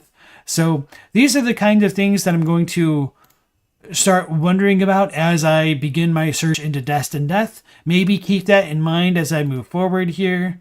So Malekith pops up again. So over time, you start to get a better picture of how things fit together. Sometimes they don't always fit together, so that's where headcanon comes in to try and like bridge the gaps. So like I said, we started off with Destined Death, and in that process, if I became more curious about Malekith the Black Blade, that's just a kind of natural consequence of researching lore, and you don't necessarily have to feel obligated to stick with the original thing you were studying if something else grabs your attention. So like with this video with Saint Trina and Sophie, they started talking about astrology, but now we're on the topic of fate because fate gets tied into astrology in Elden Ring. So that's just kind of like how things branch out and how over time these very small topics come back together and you tend to get like better pictures of the lore overall. So hopefully that helps. I'm sorry for going into so much detail there when you didn't exactly ask all that. Ponyboy says, you wonder if Fair Missoula could have been Godwin's intended seat of power then? If Fair Missoula was meant to be the center of the map, it was the first place Deathroot was spotted after Godwin was laid to rest at the roots of the Erd Tree. Those are a lot to take in. It's hard to say. I do think that Fair Missoula is probably tied to the seat of the sun, which we don't know very much about at all, because we do have beastmen, those who live in death, with the Sunrealm shields, but we also have those who live in death that have the Sunrealm shields and are humanoids found all throughout the lands between. So setting that aside, Fair Missoula doesn't actually ever turn to night proper. So I do think even if you set like the timer to midnight, it won't turn to pitch black. It'll still like look like morning. The sun never moves there. So that kind of gives me more reason to think that it may have been connected to the Sun Realm. And with that being said, there was the Warming Stone description, which said that at one point the Erd Tree was warm and gentle like the sun. So it's kind of contestable, like what all that really means in relation to Godwin and the Erd Tree and the timeline in general. Often, when you're talking about how God creates the world, there's like a hierarchy of how the world gets created. God is kind of like the start of that, and often that is beyond time itself, right? Because you have to like create space and time almost first before you can populate it with stuff. So it's really appropriate to have like Placidusax in particular, who we know used to have 5 heads and very easily could have been like the original true deity before people started fucking it up, basically, before births and fractures and all that. It's just very appropriate to have him trapped in a place where it's not governed by the rest of the cosmology. It's like above them in a way, and it's over to the right, but So I guess the final thing to talk about with regard to the Greater Will is, like, we know the Greater Will sent this star bearing the Elden Ring. Mm-hmm. So that raises this question of, like, when we say the stars are controlling fate in Elden Ring, how much of it is the stars are controlling fate, and how much of it is going back to, like, we were talking about God, and we were talking about the idea of God using stars. How much of it is these celestial cosmic beings using stars? Mm-hmm. And, like, when they say that, they mean we're gonna get meteorites smashed. Because that's always been the odd thing to me, like, even 18 months later, is Rani's star. Because it's like, Rani's fate is held in stasis because the stars don't move. Mm-hmm. And then when the stars move, it's not like the stars move and then there's some celestial, like, configuration happens and we reach Nokron. It just falls out of the sky and goes bang. And it blows a hole in the ground physically. So, like... yeah, I know. Like, is that star's sentient and it's sitting there just wait, oh man, it's going to be my time soon, I've got to blow a hole in the ground?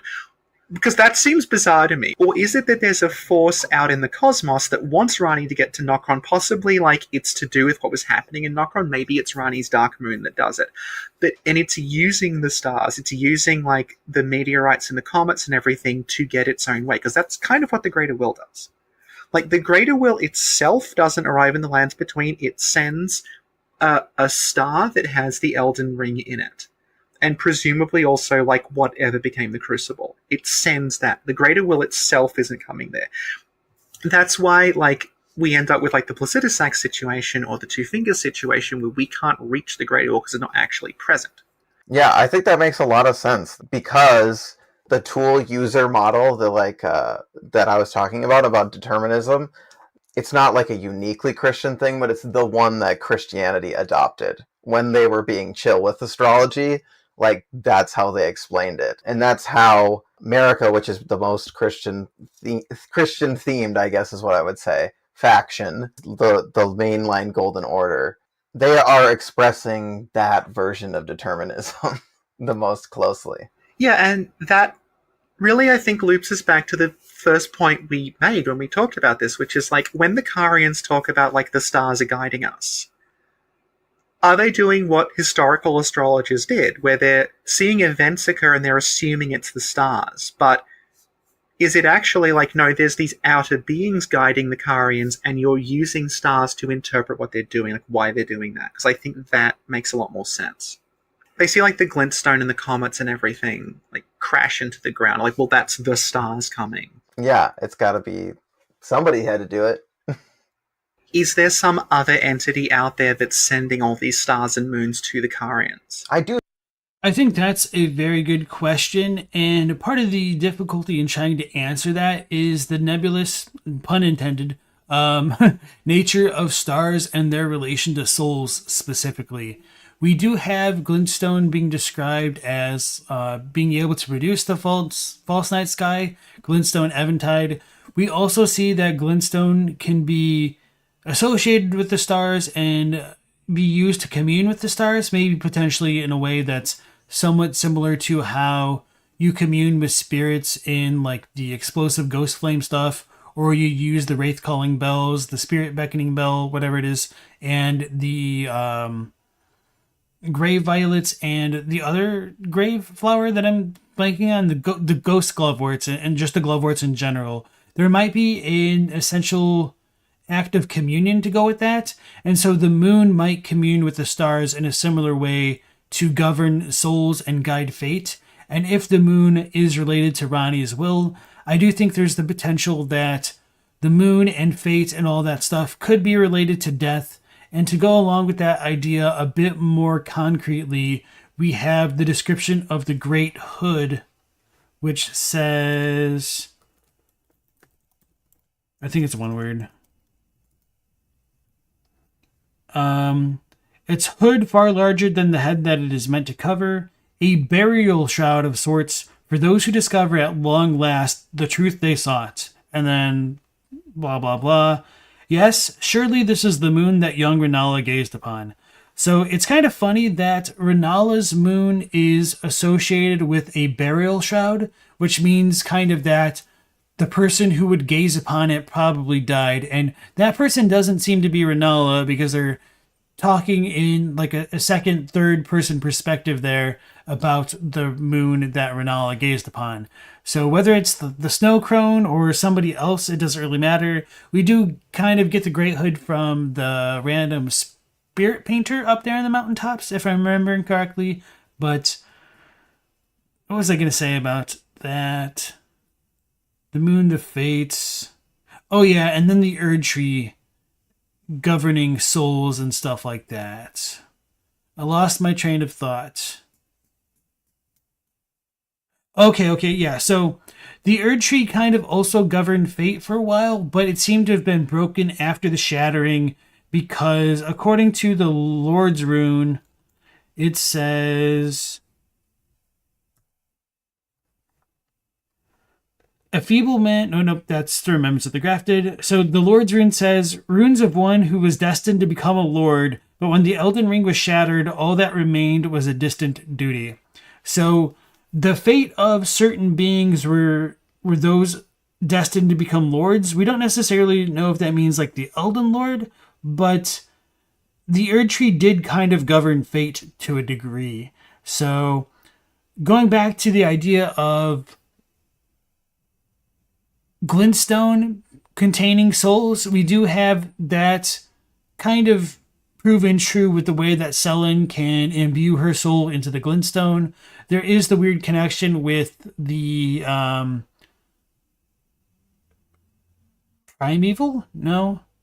primordial glintstone blade, Chris, whatever it is, and just like the stars in general with Amber Starlight talking about being like the fates being like governed by stars. It really sucks losing my train of thought in the midst of it. If the stars command our fates. So it isn't necessarily truly stated there, but we do have like some other corroboration from like the telescope, I think, and the astrologer set, or was it the preceptor set? Either way, I digress. St. Trina says, fated death equals destined death is something you can easily get behind. Also, Renala never faces death personally, reviving her babies and whatnot. Yeah, so I do think that there is a strong theme of the Carians skirting fate, either through rebirth or just kind of using their willpower to redirect it. Oh yeah, and so that idea of using the will to redirect fate, I think, could be directly tied into the Elden Ring in terms of how you might be able to make the argument that the mending runes themselves are the collective wills of those tarnished and their principles that they would follow, that they would institute into order itself. So the Elden Ring is kind of like a mass conglomeration of willpower potentially, which I think also goes back into the idea of Miquella's needle or unalloyed needle. I do think it is unalloyed in the sense that unalloyed gold is probably just a massive infusion of willpower because of things related to the Blade of Yokade and all that. For the nitty gritty on that, I don't have enough time to really talk about that here because I want to finish out this video and move on to the next one. And if you do want more info, I will have to redirect you to my gold and silver video, unfortunately. But hopefully what I've said so far is understandable and makes sense. Hey, Liquid Snakes Love Child, welcome to the stream. All right, so let's go back to the vid. And I'm going to back up a couple seconds just to refresh my train of thought. I think there is. Stone in the comets and everything like crash into the ground. Like, well, that's the stars coming. Yeah, it's got to be. Somebody had to do it. Is there some other entity out there that's sending all these stars and moons to the Carians? I do think there is. I just can't decide. Are all of these people just Saint Trina and Miquella? Is it 3 or 4 mythical characters, or are they all one? Or it's just like once you get into this area of thinking about the game, you just have to start guessing. It has that thing that, like, it presents itself as a fantasy, but it seems to work more like science fiction. Right. you can have as many aliens and cosmic beings as you want. Mm-hmm. It's not going to run out. You're going to run out of. I really like that analogy. It's presented as fantasy, but it's kind of treated more as like science fiction. I definitely agree with that, and I think that's one of the reasons why I've always been drawn to these kind of Soulsborne games. Space. Like, you can just say, okay, there's just like a million different like alien races out there, and they came to the lands between because it was there. And they don't know for sure. That's the important part. So thank you very much for coming on and talking about astrology. It was really cool. Yeah, it was really fun. Thank you so much for having me. Yeah, so if people are curious about you, do you want to just mention where they can find you? Yeah, my main YouTube is Saint Trina S41NTTR1 and 4. You just You spell wrote out... it using 2000s leet speak. Yeah, exactly. But yeah, so you can find me there, or you can find me on Linktree at the same address. Yeah, cool. So thank you very much. Yeah, thank you so much. Yeah, and I will see everyone listening next time. So bye-bye. Bye-bye. So yeah, thank you. So that's a good video. Saint Trina, Sin, Sophie, thanks for making it, for hopping into the chat, even though Sophie might not be here. If you all enjoyed that video, go ahead and give them a like and a sub in the description, in the YouTube link that I just posted in the chat here, and all that fun stuff. Definitely a lot to think about with astrology and the Elden Ring here. And wait, okay. Here's St. Trina's channel as well. I am subbed to you, I'm pretty sure. Yeah. And I think I have your video, your recent one. Yeah, I do have it on the playlist. So we will get to that eventually, St. Trina. And thanks for saying don't forget to like this video too. I appreciate that. I should probably do more of those pro YouTube calls to action there.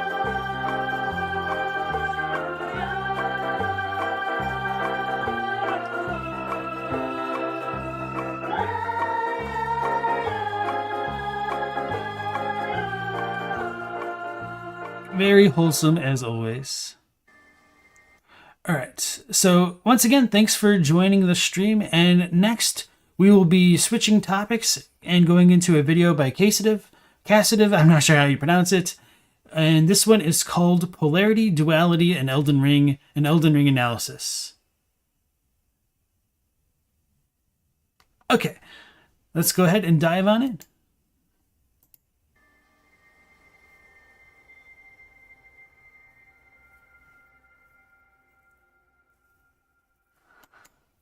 Maybe I should read this. Polarity, that life is not a conflict between opposites, but of polarity. That life and death, black and white, good and evil, being and non-being come from the same center, that they might imply each other, that you wouldn't know the one without the other.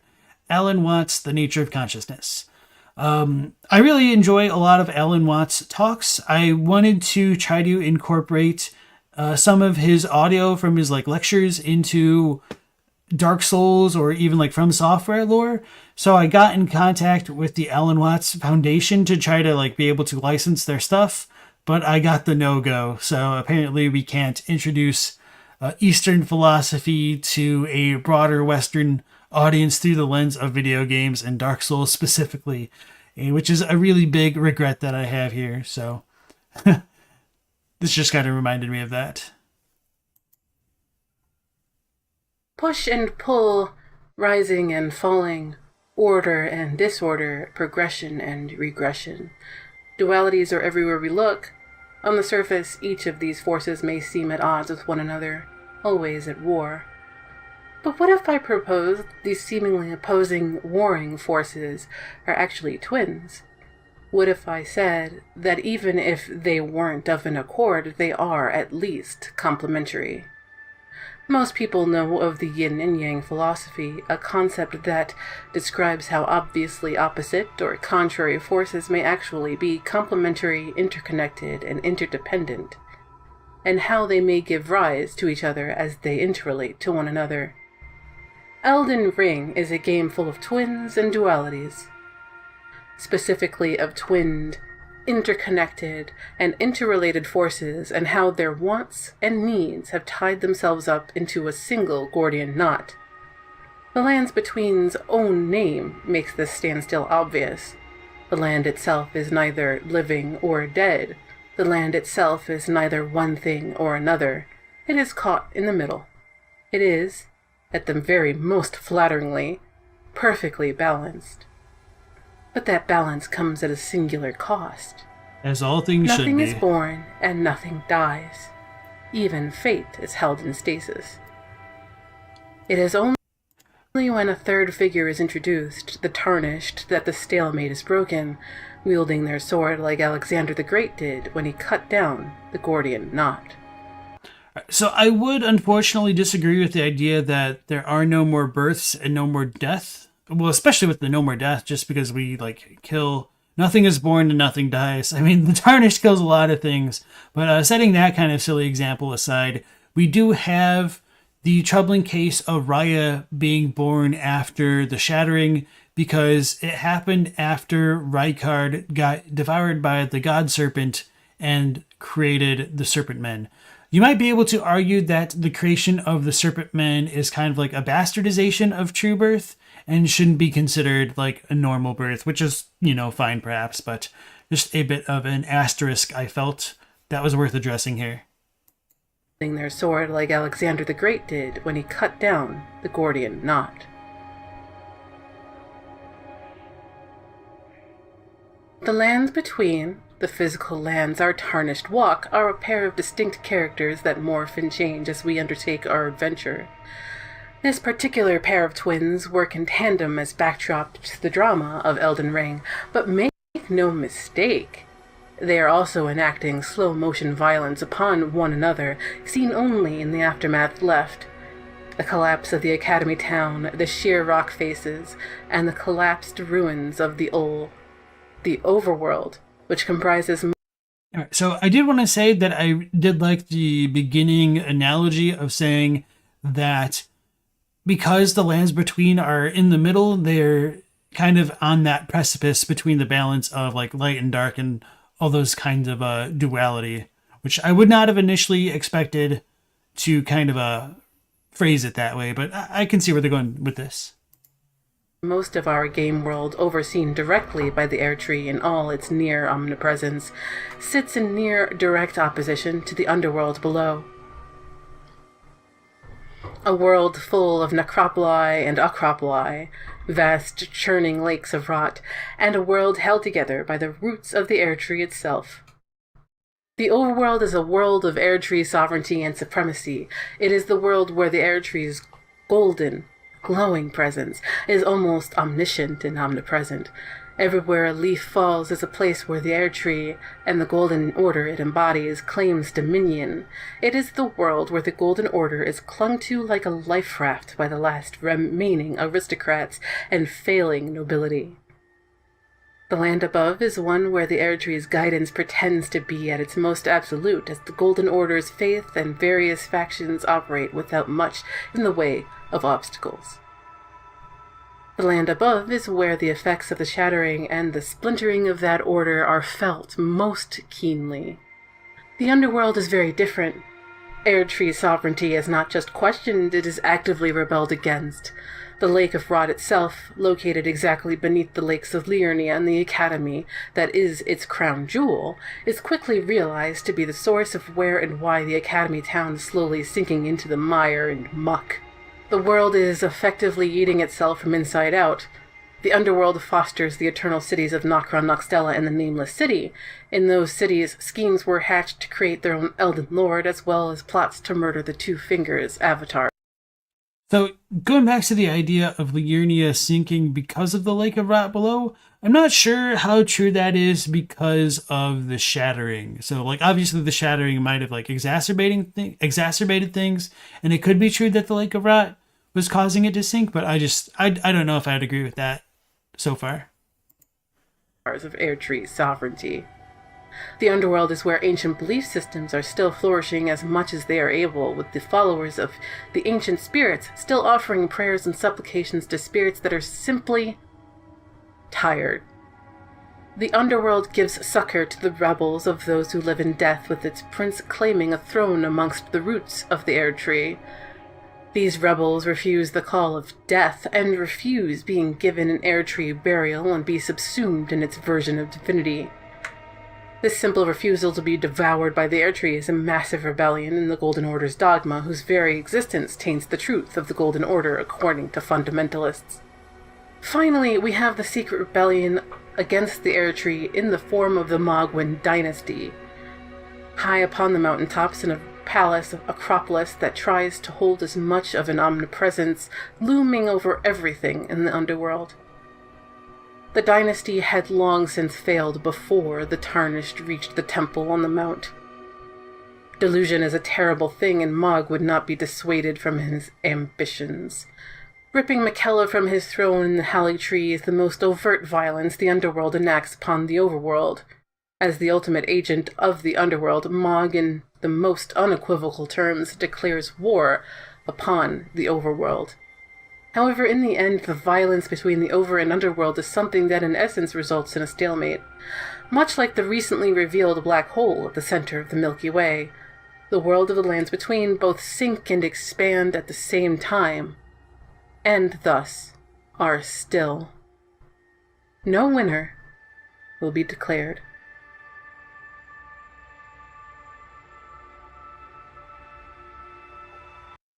So going into the idea with Moog specifically, he's just really fascinating in general because he's such a conflicting character in the lore. And I'm not so sure if he's actually against the Erdtree anymore. He does come to love the mire that he was born into, which is kind of like the first instantiation of the Erdtree, but he does want to actually fulfill a new age, and he tries to use Miquella to do that. There is the question of whether or not his Mogwin dynasty empire was the result of misdirection on behalf of Miquella, and so Miquella might have controlled Moog to some degree, but it could have gone sideways, and now Miquella is just kind of the victim of his own hubris, perhaps? I don't know. But yeah, anyway, I don't think that's super important. I just kind of some random thoughts going into this. As for the actual presentation of this video itself, it's very interesting and very different from many of the other lore videos that we've watched. The style of speech used in this is kind of more similar to prose and even poetry to a lesser degree, and you could really see the passion that Casitive has in presenting this. So, with that being said, it is a little bit difficult for me to track because my mind tends to wander, and having it be so rhythmic makes it easy for me to not pay attention to the individual words so much, and so it actually does help me to have the subtitles on, which isn't what's the word? A put down against this video. It's just kind of an observation. Scott Weezy said, once Miquella becomes a god, Moog might just take him to the capital to rule from there. Their Erdtree and their blood and corrupt it to this damn heart thing. I'm so annoyed by this. Are you saying they want to use their blood to corrupt the Erdtree and create their dynasty? Maybe. I don't know. Feed the Erdtree their blood. Oh, okay, that makes more sense. Yeah, so I don't know if he wants to feed the Erdtree as much as... Well, I guess he doesn't want the Haligtree to come up. I don't know. Moog is just so complicated. But yeah, those are good points. All right, going back to the video here. To regress is to return. Return to a less developed state, return to one who used to be, return to the moments before a change. In the statistical analysis, regression is the mean of two variables, the fulcrum that dictates trends. In Elden Ring, shades of regression are in places you might not realize, both above and below ground. Ancestor followers, stomping and singing their prayers and praise, follow the ancestor spirit and eschew civilization, but Because of the progression or causality of the Golden Order and the Air Tree, the ancestor spirit they follow is not allowed to fully die and create new life. Ancestral spirits exist as a phenomenon beyond the purview of the Air Tree. Life sprouts from death, and as it does from birth, such is the way of the living. The celebrants of Dominula are another example of this regression. Just a constructive criticism note. I appreciate the presentation of this. However, I do think it's a little bit redundant to have the description down here on the right in the floating text and to have the actual picture of the item here. It does look like you went into the photo editor and darkened it and brightened up the icon here. So I think it might just be a little bit easier for you to use the in-game icons and then keep this kind of more stylized text next to it, perhaps, for future reference. So not that I think this looks bad, but I think it could just be slightly tweaked from a content creator perspective here. Sprouts from death, and as it does from birth, such is the way of the living. The celebrants of Dominula are another example of this regression. Celebrants there dance and sing in a mockery of a spring celebration that is perhaps older than the Air Tree and the Golden Order. It is reminiscent of the Midsummers and the May Days that in reality are similarly ancient and primal. But in this world, in the lands between, where death has been locked away and life continues and continues and continues, the cycle of life has been arrested. The celebrants of the Windmill Village have regressed into older beliefs and in so doing have danced themselves into a frenzy. They have become maenads, possessed and lost in their primeval rites, having skinned each other and their maidens, rendering their blood poison. Finally, we have the giants and the beasts. Most of the giant civilization has been murdered. I really like the comparison of saying that Midsummers and Maydays are more primal beliefs, and that's kind of what these folk are signifying here. However, I do feel like the little bit of the flowery language detracts a little bit from this in trying to say that they're regressing to this form, and I don't feel like you're trying to say that literally they're regressing to more ancient beliefs as much as they're symbolizing a regression to those beliefs. So I feel like that might just be a mismatch for some audience members, perhaps. Spaghetti says there is frustratingly little about Moog or the Formless Mother. Yeah, there's frustratingly little about most things, to be honest, isn't there? Murdered in wars of conquest, with Marika at the head of her golden host. But one remains, cursed to tend its precious flame forever, imprisoned by its duty. The giants worshipped their own forge rather than the crucible, and were punished both for their heresy and their refusal to progress. While the ancient worshippers staved off the progression of the Golden Order, like the giants, but unlike the giants largely slipped underground, the beasts did not, and were rewarded only with nostalgia.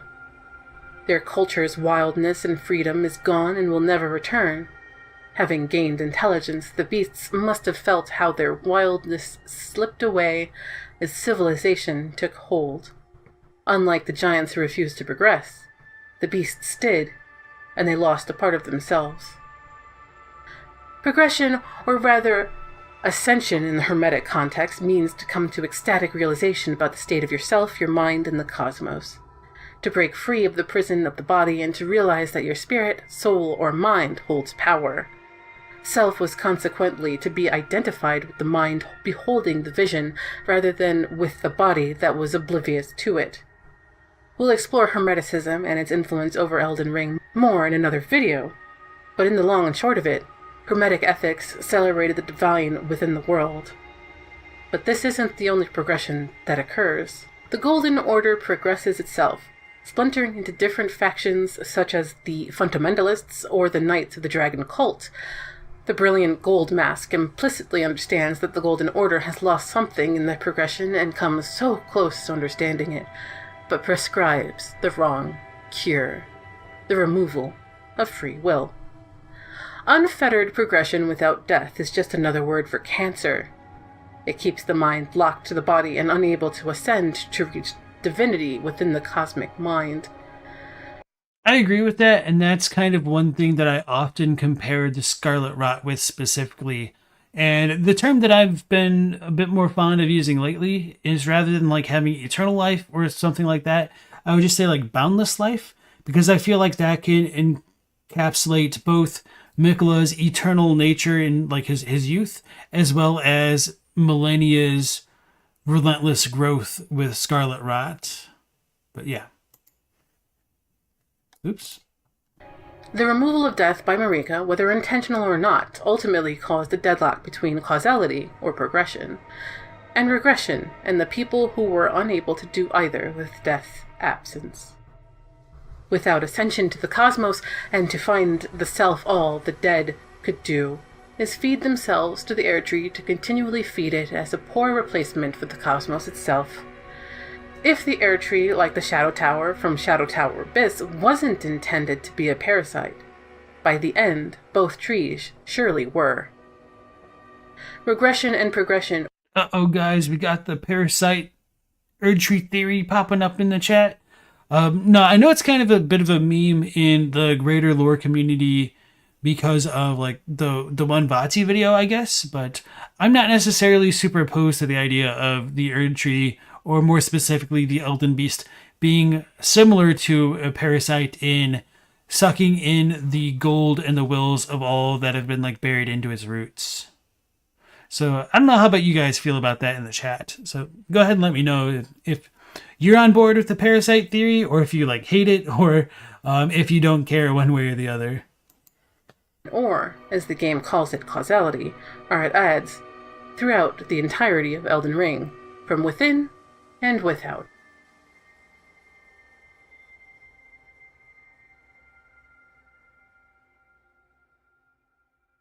Looking away from the major conflicts playing out between the royal rebus and the cosmic stalemates between Genmai gods, there are other stalemates playing out at the edges of the periphery. The dogmata of the Golden Order fundamentalists have spiraled. Without the head of the order to guide and lead, those who ascribe to its tenets have been left to fend for themselves. As a result, there are those who have clung even more fiercely and violently to the teachings, and in so doing, have become even more inflexible with little regard or need for nuance. As the Two Fingers via Enya explain, life lies in ruin, fallen to pieces. Further, the Two Fingers points to the corruption of the Order as the result. What, though, is corruption when those who live within its bounds are scraping along in the provincial cave, only looking at flickering shadows on the wall? All they can do without doubt. So for those who might be wondering what that means, and with the reference of the provincial cave, that's a reference to Plato's allegory about the shadows on the cave kind of being able to represent an image of reality. It's been a long time since I've looked at the Plato stuff, so I don't remember it super well off the top of my head. But anyway, it kind of goes back to that one idea earlier in the stream, if I'm remembering correctly, about mistaking the moon that's reflected in the water for the moon that's in the sky. So mistaking the shadows on the wall for the reality of reality beyond the cave is just kind of like the whole Plato thing going on right here. Let's back up briefly. When those who live within its bounds are scraping along in the provincial cave, only looking at flickering shadows on the wall. All they can do without death to give them rest is to dance and skin themselves in the shadows of the windmills, or to take up arms against a scapegoat. And that is exactly what the Golden Order fundamentalists deign to do, to lash out, and to scapegoat the one people who have stood in refusal. Death, such as it is in the lands between, is less a happening and more a calling. Without natural death, the body ages and decays, and the bones dance in a horrible version of the Totentanz. The consciousness still remains. I really like that line there, that death is less of a happening and more of a calling. I don't know exactly how true that is, but I don't know. It does very well pass the vibe check, if that makes sense. Death, as it is understood, is to give yourself to the air tree. Memories hewn themselves to the rings of the air tree, after all, and rings are how one finds the age of the tree. Countless lives and countless ages are written into the bark of the Air Tree. It isn't true death. The call of death felt is simply the call of the Air Tree when it wishes to devour and subsume the souls of those who sit at its feet. Those who live in death may understand this parasitic nature implicitly and thus refuse its call. To the Golden Order, however, this is death that matters and is proscribed. This is death promised to champions, to become one with the Air Tree and to feed it the blood of heroes. Those who live in death would rather live in their decaying bodies and try to find another way than to annihilate themselves for the sake of the Air Tree. However, as Tibia's summons provides, the death have been left to wander. What they need is leadership. Like the Golden Order fundamentalists, those who live in death are similarly left adrift. Godwyn the Golden, the Prince of Death, was, as spoken about in Come and See, sacrificed. In Marika's words, make of thyself that which ye desire. Be it a lord, be it a god. But should ye fail to become aught at all, ye will be forsaken, amounting only to sacrifices. And so, Godwyn was sacrificed to become something when in life he wasted his ample opportunity. But can a simple body growing like a weed or like a cancer in the form of Ningyo really lead? Fia believes that she has found the way by birthing Godwyn again and becoming mother to his second life so that he may claim his title as Lord of Death. In the end, Fia does birth a new form of Godwyn, birthing the completed rune that was denied him during the night of the plot.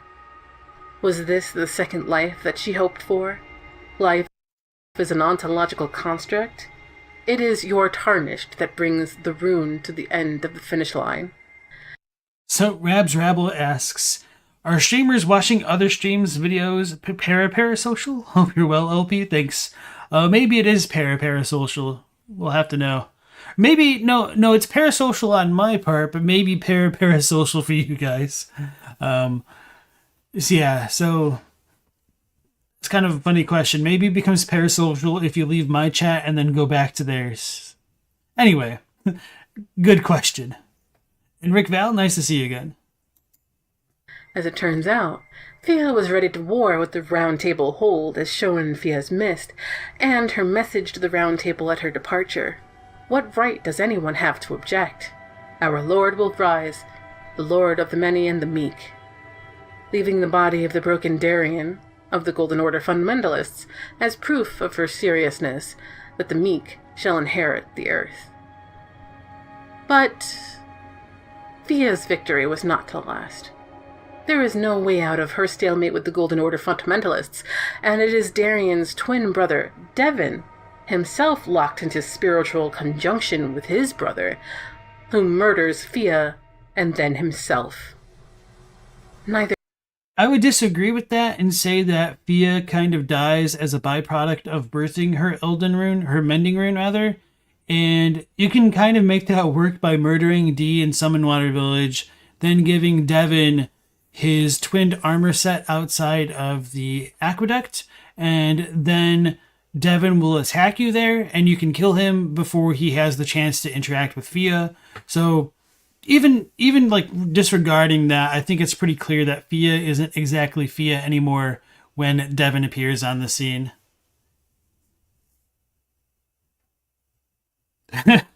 St. Trina says, at some point it just kind of loops back to social if you both know each other. Yeah, you're not wrong.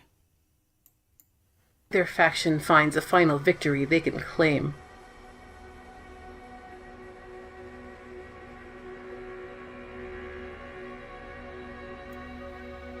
Jekyll? So yeah, I think the Darien Devon thing shows a kind of hollow victory and shows the zealotry inherent within those adherents of the Golden Order, which are more like Radigan's adherents. Whereas that's kind of a weird thing to say because like the way that Radigan operates now is that he's the leal hound of the Golden Order, even though it's been broken. Whereas I would make the argument that Goldmask is a leal hound of the Golden Order as it was initially envisioned. So Radigan doesn't know how to let go, but Goldmask knows how to grasp? I don't know, that's kind of a weird comparison that I'm failing to make there. Alright, so going back to this, Hunter and Beholder, in the agonized womb of consciousness, these polar twins should be continuously struggling. How then should they be disassociated? Robert Louis Stevenson, Dr. Jekyll and Mr. Hyde. I actually haven't read that. Maybe that's something I will read when I have some free time, because I was struggling of trying to decide what I wanted to read next. I started reading Faustus, but just I kind of lost interest in it because it's more of a play and the prose of it just doesn't really jive with me that much. But anyway, getting off topic here. Jekyll and Hyde are the most famous illustration of a person who is, in effect, two separate people holding the same soul. One, the mild-mannered doctor who is kind and just, the other a horrible creature who would think nothing of killing those who stand in his way. The story is an extreme example of body horror that contrasts the duality of man, the horror of being unable to stop oneself as your basest instincts take over. Even in extreme campy versions of this story, like James Wan's *Malignant*, follows the base horror of being trapped within yourself as your basest, primal urges take full control. In Elden Ring, we have D, the hunter and beholder of death. Their shared armor tells us about them. The two, known as D, are inseparable twins. They are of two bodies and two minds, but one single soul. Not once do they stand together. Not one word do they speak to one another. Their spiritual conjunction is depicted in their armor and is incomplete and malformed. So yeah, this is probably something I should have mentioned when I was going on the gold and silver spiel on the video with Saint Trina and Sophie, in that the Japanese does differ ever so slightly for the twinned armor sets. So rather than saying that the brothers D have two bodies and two minds and one single soul, the Japanese says they have two bodies, two wills, and one soul. So this is why I believe that the concept of the will should be separate from the soul, and I do think it's more of a bodily thing than a spiritual thing because of the relationship we have going on with these two brothers. Now, it might be possible that the reason these two brothers only have one soul is because the younger brother came into contact with Deathroot, so maybe it yoinked out his soul. I don't really know about that. I think that idea would kind of go against why these two were accepted by the Golden Order specifically, but who really knows, All right, moving on. But one single soul. Not once do they stand together. Not one word do they speak to one another.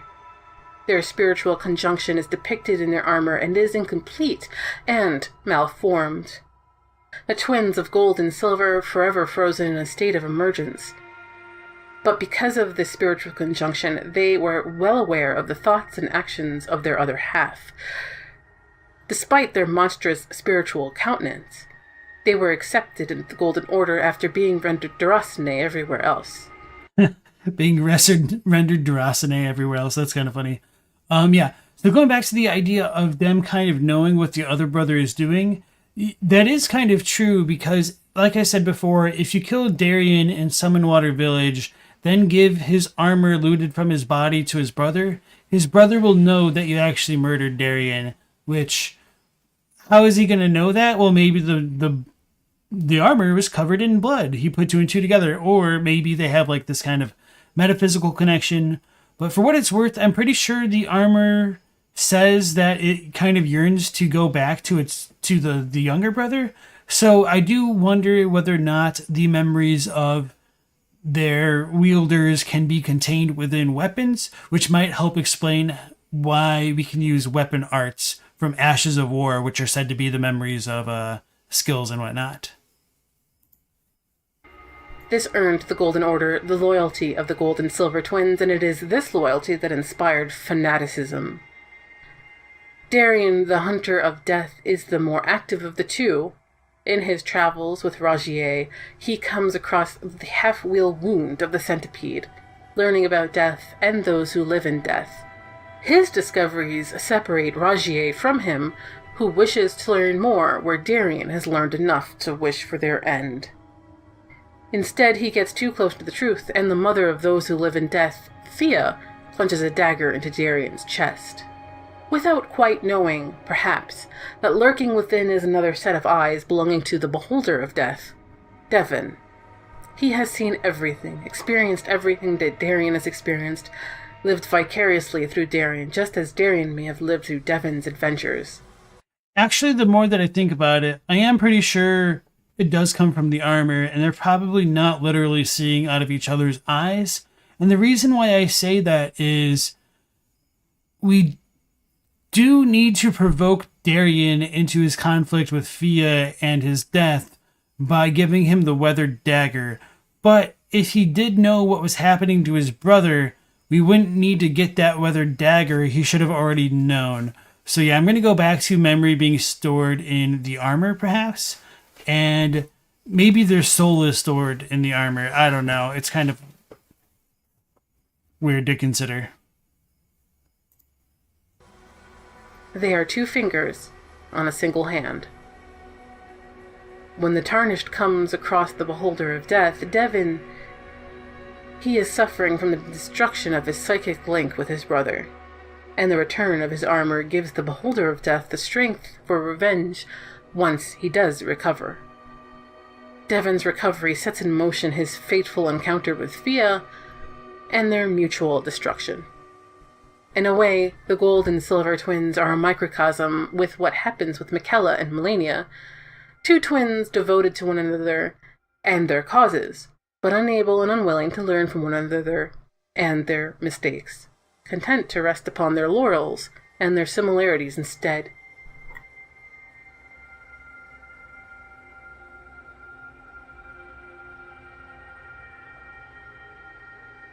The Visionary and the Blade, eggs that will never hatch, prized as a symbol of the most sublime slumber. Darien and Devon are only one of a number of biological twins that Elden Ring focuses on. Michaela and Melania, the twin butterflies and prodigies, are another set of twins upon which much of Elden Ring's story rests upon. Like Darien and Devon, Michaela and Melania complement each other well and are perfectly symmetrical, but like the hunter and beholder, they fall into similar traps.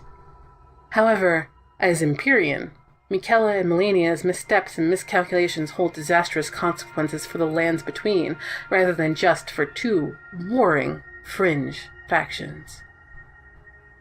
Melania is the Blade, a grown woman who yet suffers from the outer gods and their meddling via the Scarlet Rot. Melania walks the knife's edge, protecting her brother when, and especially when, Michaela is cursed with eternal childhood. A natural leader, her charisma has inspired the Cleanrot Knights, who in the case of Finley are so loyal. They carry the comatose body of Melania back from Caelid to the Halig Tree. Despite her legendary status at the present time of the game, her charisma still inspires loyalty. The pest priests and the children that Melania births within the Aeonia swamp still believe they follow her and live in her glory as Empyrean and goddess. Michaela, however, is the genius visionary where his sister was the prodigy with the blade, in an inversion of the Jungian anime, which we will see later Marika and Radigan fit into so neatly. Michaela supported his sister as she began to literally fall apart, creating the prosthesis she wears that allows her to move about with the fluidity of a dancer. Michaela's genius and his ability to bewitch those who saw him made him, in Melania's words, the most fearsome of the demigods. No, it's not Jungian anime, it's Jungian anima. But I appreciate the joke.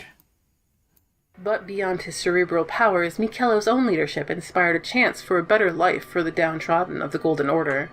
Disillusioned with the caste systems and the broken and systemic oppression of the Air Tree, Michaela sought a new way.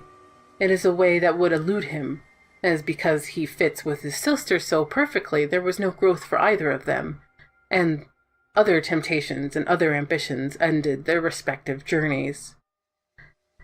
In his journey to find the answer to Scarlet Rot, Michela devoured knowledge and created new conjunctions, some of which he gifted to Ratigan.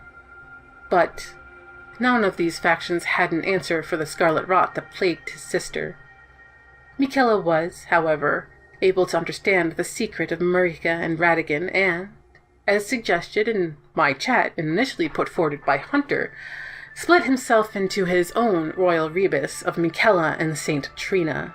Indeed, it is this single-minded passion that kept Michela pushing and finally renouncing the Air Tree in favor of his Halig Tree, and to ultimately use his other half, Trina, as a vessel for Michela's own rebirth. Michela would, to this writing, never find the answer he sought or keep the promise he made to his sister. His final gambit of rebirth or reincarnation would never reach maturity. Melania would finally meet defeat, and the flower would finally devour her.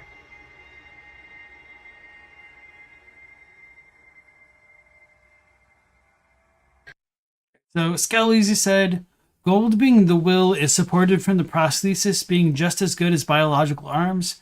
They respond to your will.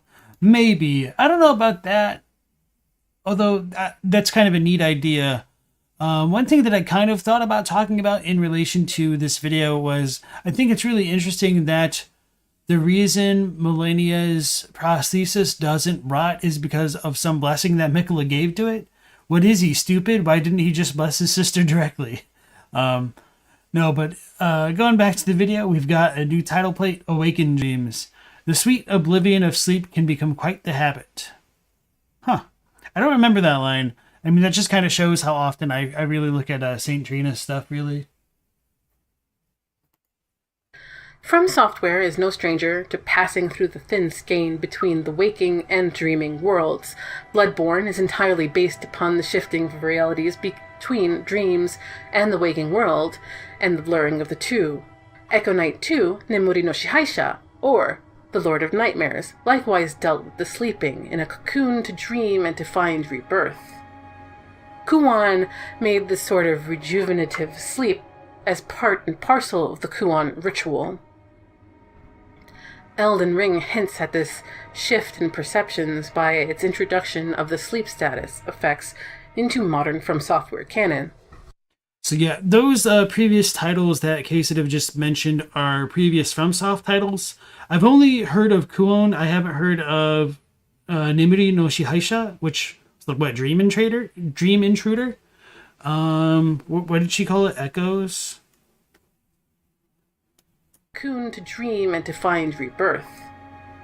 Kuan made this sort of rejuvenative sleep as part and parcel of the Kuan ritual. Elden Ring hints at this. All right, anyway, I'm not going to go back further. Pony says, arrows are right, naps rule. And then Scalise said, sleeping, the metaphorical brother of death, makes Trina very scary, especially if her powers extend to dreams and nightmares.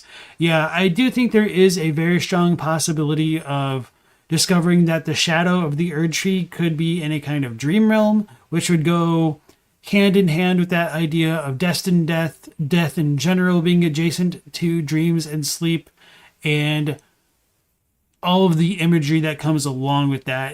There's really a lot that they can work with. We also have the the potential to come into contact with the Ikai, like the ghost world in Elden Ring, and there might be the possibility that the Ikai is the dream world. We don't really know. Like, my initial thoughts of Elden Ring was that it was, or the lands between, is that they're probably supposed to be like Lordran, where they're kind of like an afterlife that's sort of, but not exactly attached to the physical world. But with the Ikai, the other world kind of being canonical, that does make me rethink my position here. So, going back to sleep, there's a lot that I want to talk about in relation to that, but my thoughts are a little bit scattered right now.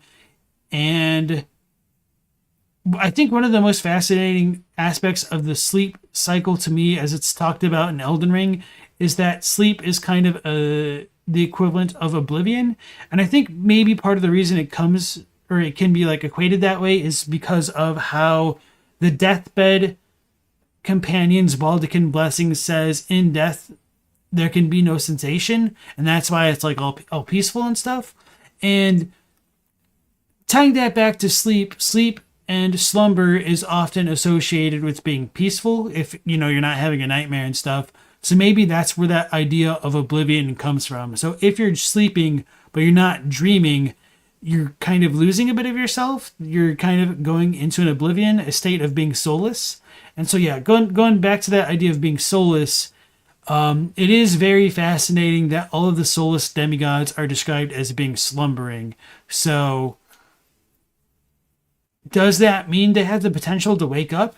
The Japanese description of Lutel's spirit ashes does say that she waited for her soulless demigod to be revived, past tense in the Japanese, which doesn't sound like right with the way that I phrased it, but like the Japanese implies that her soulless demigod did actually revive, which is something that I overlooked for months until Odokuro, or was it Che in the Discord, like pointed that out to me, and I was like, what, are you serious? And then I was like, can't Frog Nation get just like one description right, please?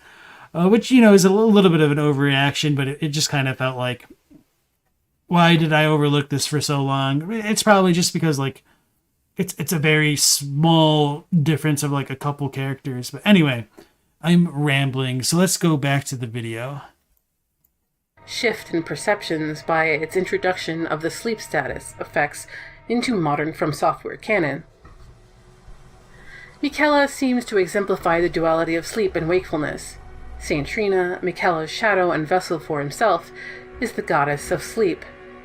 But it isn't just simple sleep. Soporific is a word that means an ancient or a drug that induces sleep, such as a sedative. In this, it is less a restful sleep and more like the sleep of those undergoing anesthesia. Reality. Miquella's auspice is cold and harsh, much like the reality of Miquella's curse of eternal youth. The limitations of his physical ability would have chafed. The realities of the shattering, of the horrors faced by the Albinarics, of the stresses of the demigods warring against themselves, of course, the call of sleep would be tempting. For Miquella, who sought to use his shadow vessel as a way to rebirth himself, he placed himself asleep within the womb of Saint Trina. But that oblivion would keep him trapped and entranced, even while Moog would abort him for the cadaver of Saint Trina. So I think that's a pretty bold claim to say that the pelvis bone that Miquella's cocoon is in belongs to Saint Trina specifically. I don't necessarily think that's wrong, but there is also the potential, depending on how you view the Empyreans and their connections to outer gods, that pelvis could be used to represent the formless mother. But either way, that pelvis's existence is kind of troubling, because it's like, where did it come from? Like, literally speaking. Obviously, with magic being a thing in this world, maybe it's a byproduct of Miquella's magic. Maybe he, Freddy Krueger style, is able to manifest things from dreams into reality. Who really knows? In part, Miquella fell for his own power and the sweet temptation of remaining in a prison of his own creation. Miquella's intentions were good, to be transformed and to be reincarnated, but sleep, as Elden Ring shows, is habit-forming, and it is no doubt that Miquella's good intentions was his unfortunate undoing.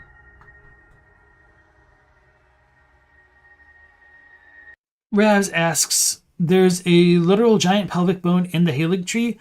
No, so it's when you go to the Mogwin Dynasty... Oh, why don't I just show the footage? When you go to the Dynasty Mausoleum, where Moog is, obviously, and find Miquella, the cocoon is like in this gigantic pelvic bone. So... behind Moog right here, like this thing that kind of looks like a throne is actually a pelvis. Let me see. Oh, here we go. This should be a good one.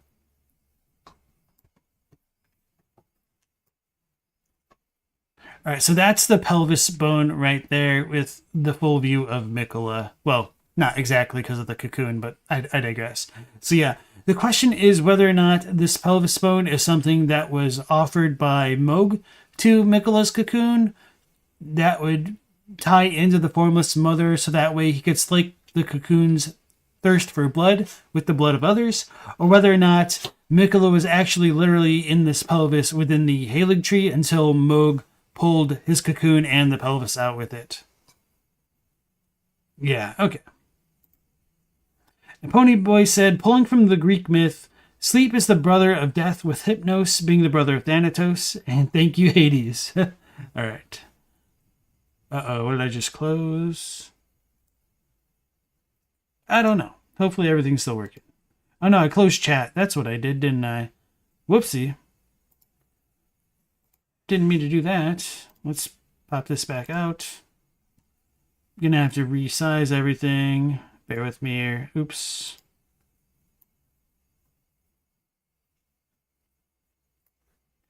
I was trying to close my video player and I done goofed. That should be good. Okay. Gravity. I thank you for your tutelage, for now I can challenge the stars. So we're done talking about the Alabaster Lord. Gravity both pulls towards and repels. It is both its allied and its antagonistic force. Without gravity, stars couldn't form and couldn't hold the planets as a crown around them. Einstein describes gravity in his famous theory of relativity as a part and parcel of space-time. This is a key theory correlating how black holes are formed and how they work. Now, while all the nitty-gritty of all of this is more suited to a different video on the differences between astrology and astronomy, it is important to keep in mind.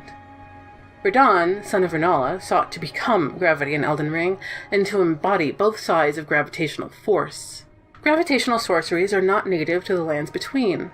Sidereal motions were always of a particular fascination with astrologers and sorcerers, and meteorites were a particular point of study for the Levinus Conspectus. However, this knowledge originates with the Onyx and Alabaster Lords as evidenced by the text of the Alabaster Lord's sword, who were said to have risen to life when a meteor struck long ago. It was the Alabaster Lords who young Radon sought to teach him in their knowledge of gravity. Partially, Radon sought this knowledge for his small horse. However, he had ulterior motives as well. So Rab said, hold up, gravity doesn't repel, lol. She must have been thinking of some magnetism stuff. So technically speaking, you are right from a real life perspective. However, within Elden Ring itself, repulsion is a gravity magic power rather. So yeah, setting that aside, Scaluzzi said, Trina being the outer god Mikola is tied to is an interesting thought, but you don't think that pelvis is hers, lol. You think that the egg pelvis connection is just more rebirthing symbolism. Yeah, that's kind of how I feel. And even though I'm not entirely sure of like how much I would connect Mikola to the formless mother specifically, I almost feel like that idea is still a little bit more preferable to me than like the Saint Trina pelvis. Scalisi then asks, what if the Stone Lords don't have organs or blood, but move their bodies with subtle gravity magic? That'd be kind of crazy. I mean, they certainly don't have blood in the traditional sense because they don't bleed red. But yeah, that I like that idea, even if it doesn't really matter. Just like kind of doing it by force of will or something like that. I don't know. His knowledge starts with gravity well and rock sling. But when Radon learned of collapsing stars, the young general believed he could complete the mission he had the whole time. Challenge the stars. The stars in Elden Ring are cradles of fate. In the symmetry of both mystical and scientific, the clockwork motion of the stars is very similar to how astrology works. Stars move across the sky, and as they do, they dictate the inner workings and weavings of fate. through this motion, uncontrolled by the gods and demigods of the lands between, and truly those gods and demigods were at the mercy of the uncaring march of the constellations, life blossomed. Radon put a stop to this by arresting the movement of the stars via his mastery of the most basic of forces, gravity. He would become fate's master and become its god, and thus untether himself from its whims. However, Radon's ultimate aim would be stymied, both by something he did not account for and because the ambitions of others would come into direct conflict with his own. What Radon didn't account for is that gravity is both its antagonistic and allied force. To be both is to be as arrested as the stars he conquered. To be both the push and pull of gravity, rather than the master of the tide of the moon, for instance, means that he deadlocked in stasis. When one attempts to do all of the things and to be the arbiter of the ways in which gravity rules the planets and cosmos, the ultimate outcome is to be able to do nothing. The shattering... So this gives me the thought that maybe Radon did actually kind of technically lose to Millennia, but because he froze the stars in the way that he did, the Scarlet Rot wasn't enough to finish him off. That's something that didn't quite occur to me in that way, which would be metal as hell that the dude is technically dead in a way, but his own power keeps him alive until we give him extra death, the old razzle dazzle, as you might say. I don't know. Yeah, but I'm not entirely sure that I'm on board with the whole attracting and repulsing thing with the earlier claim of Radon wanting to be both aspects of gravity. Let's see where Casitive goes with that idea. Brought with it Melania, the Flower of Rot, and Blade of Mikella.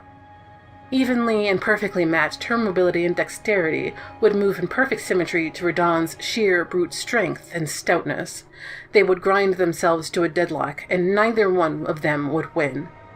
This tie would destroy them both, as Radon became infected by the Scarlet Rot in the fight, and Melania would fall unconscious, needing to be carried home by the clean rot knight Finley. Radon would become rabid from his infection, with the rot destroying his spirit far before it would destroy his body. It is doubtful that Radon would remember why he sought to become gravity at all.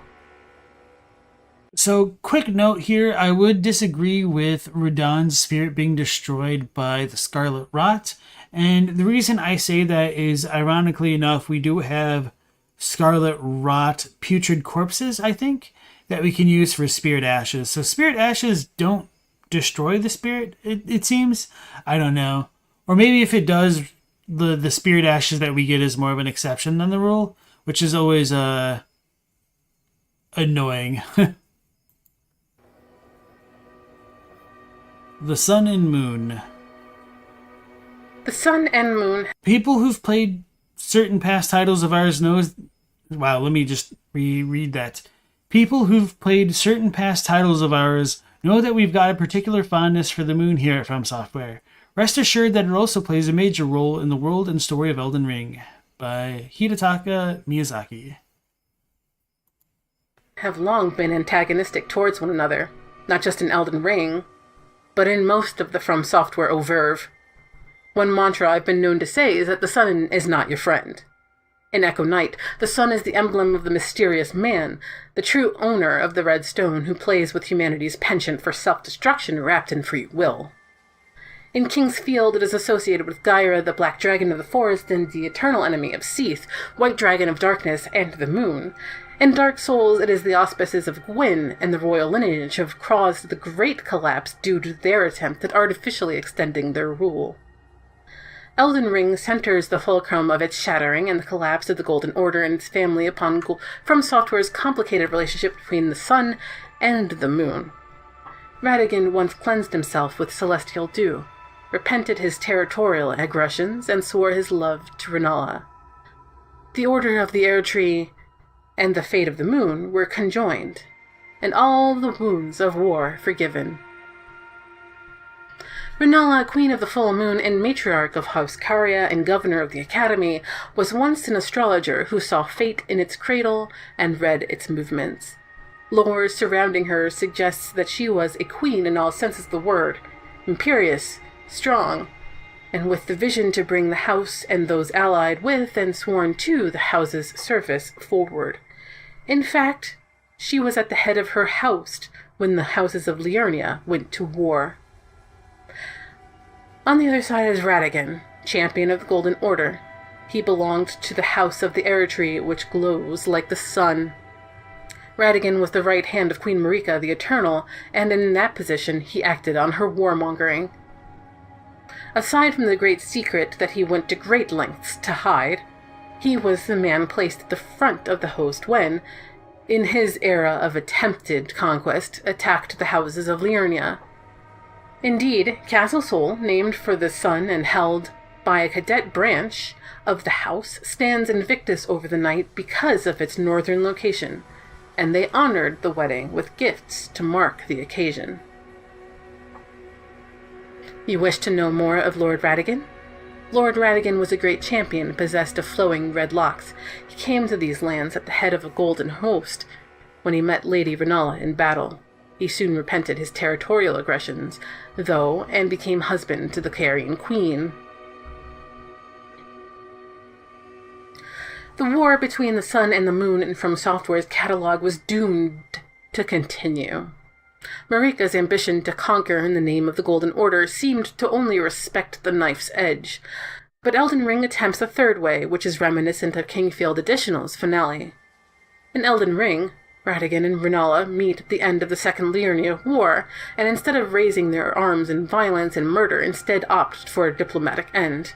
Love blossomed between the houses of the tree and sun and the house of the moon, and led to marriage, and Ratigan's disavowal of his past acts of territorial aggression in the waters of the stars. All right, so to build off of that, for those who may not know, I am of the opinion that the time when the Erd Tree was more like the sun was more likely to be when Godfrey was Elden Lord.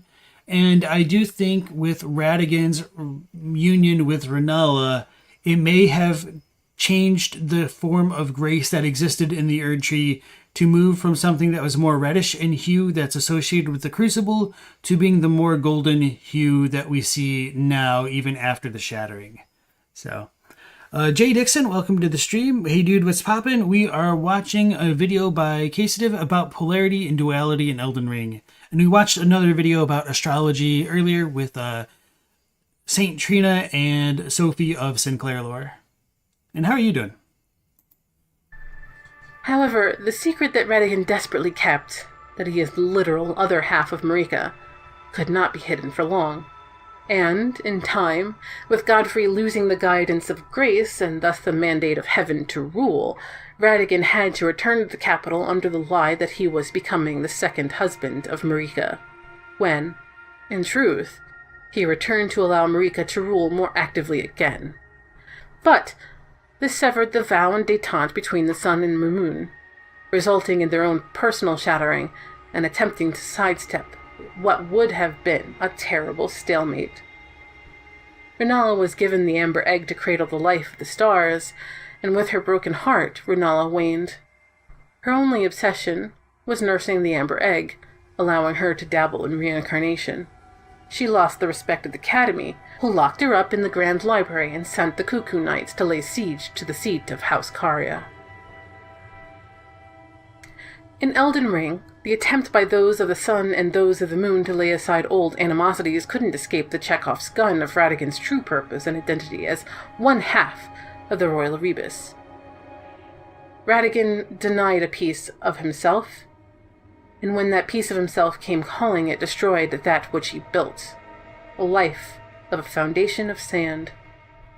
And when the truth willed out, resulted in tragedies for the houses of the sun and the moon, and neither house was able to break free of the severing of this vow.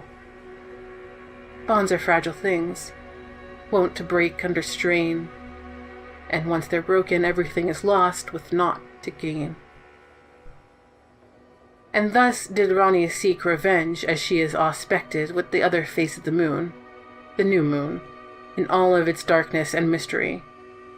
The new moon is, like the Roman god Janus, another face of the same god, much like Marika and Ratigan are. While the full moon chose Renala, the new moon chose Rani. This is important because in superstition, the full moon in particular, and the moon itself, is said to be tied to fertility. The new moon, meanwhile, is associated with figures such as Lilith, Kali, and Hecate. It is traditionally a time of fear and isolation. A lack of light makes shadows quite a bit deeper without the silver of the light. However, what else is interesting about the new moon that Rani claims is her own is that in astronomy, the new moon is when the sun and moon are conjoined. Heresy is not native to the world. It is but a contrivance. All things can be conjoined. Briefly, conjunction in astronomy is when two heavenly bodies are at the same right ascension, or the angular distance of a point measured eastward along the celestial equator from the sun at the March equinox. That sounds a bit like gibberish, but trust me, we'll get into that later. In short, Rani is set up as the singular perfect synthesis between Ratigan and Renala. One of Rani's ambitions is to remove the influence of both the full moon and the sun via the destruction of the two fingers. Scowleasy says, Ratigan has 3 pieces of lore and 2 of them are about his hair. Yeah, I don't think you're really wrong there. The two celestial figures who have, in some ways, let her down. One of her ambitions is to ascend the primacy of her moon, the dark moon.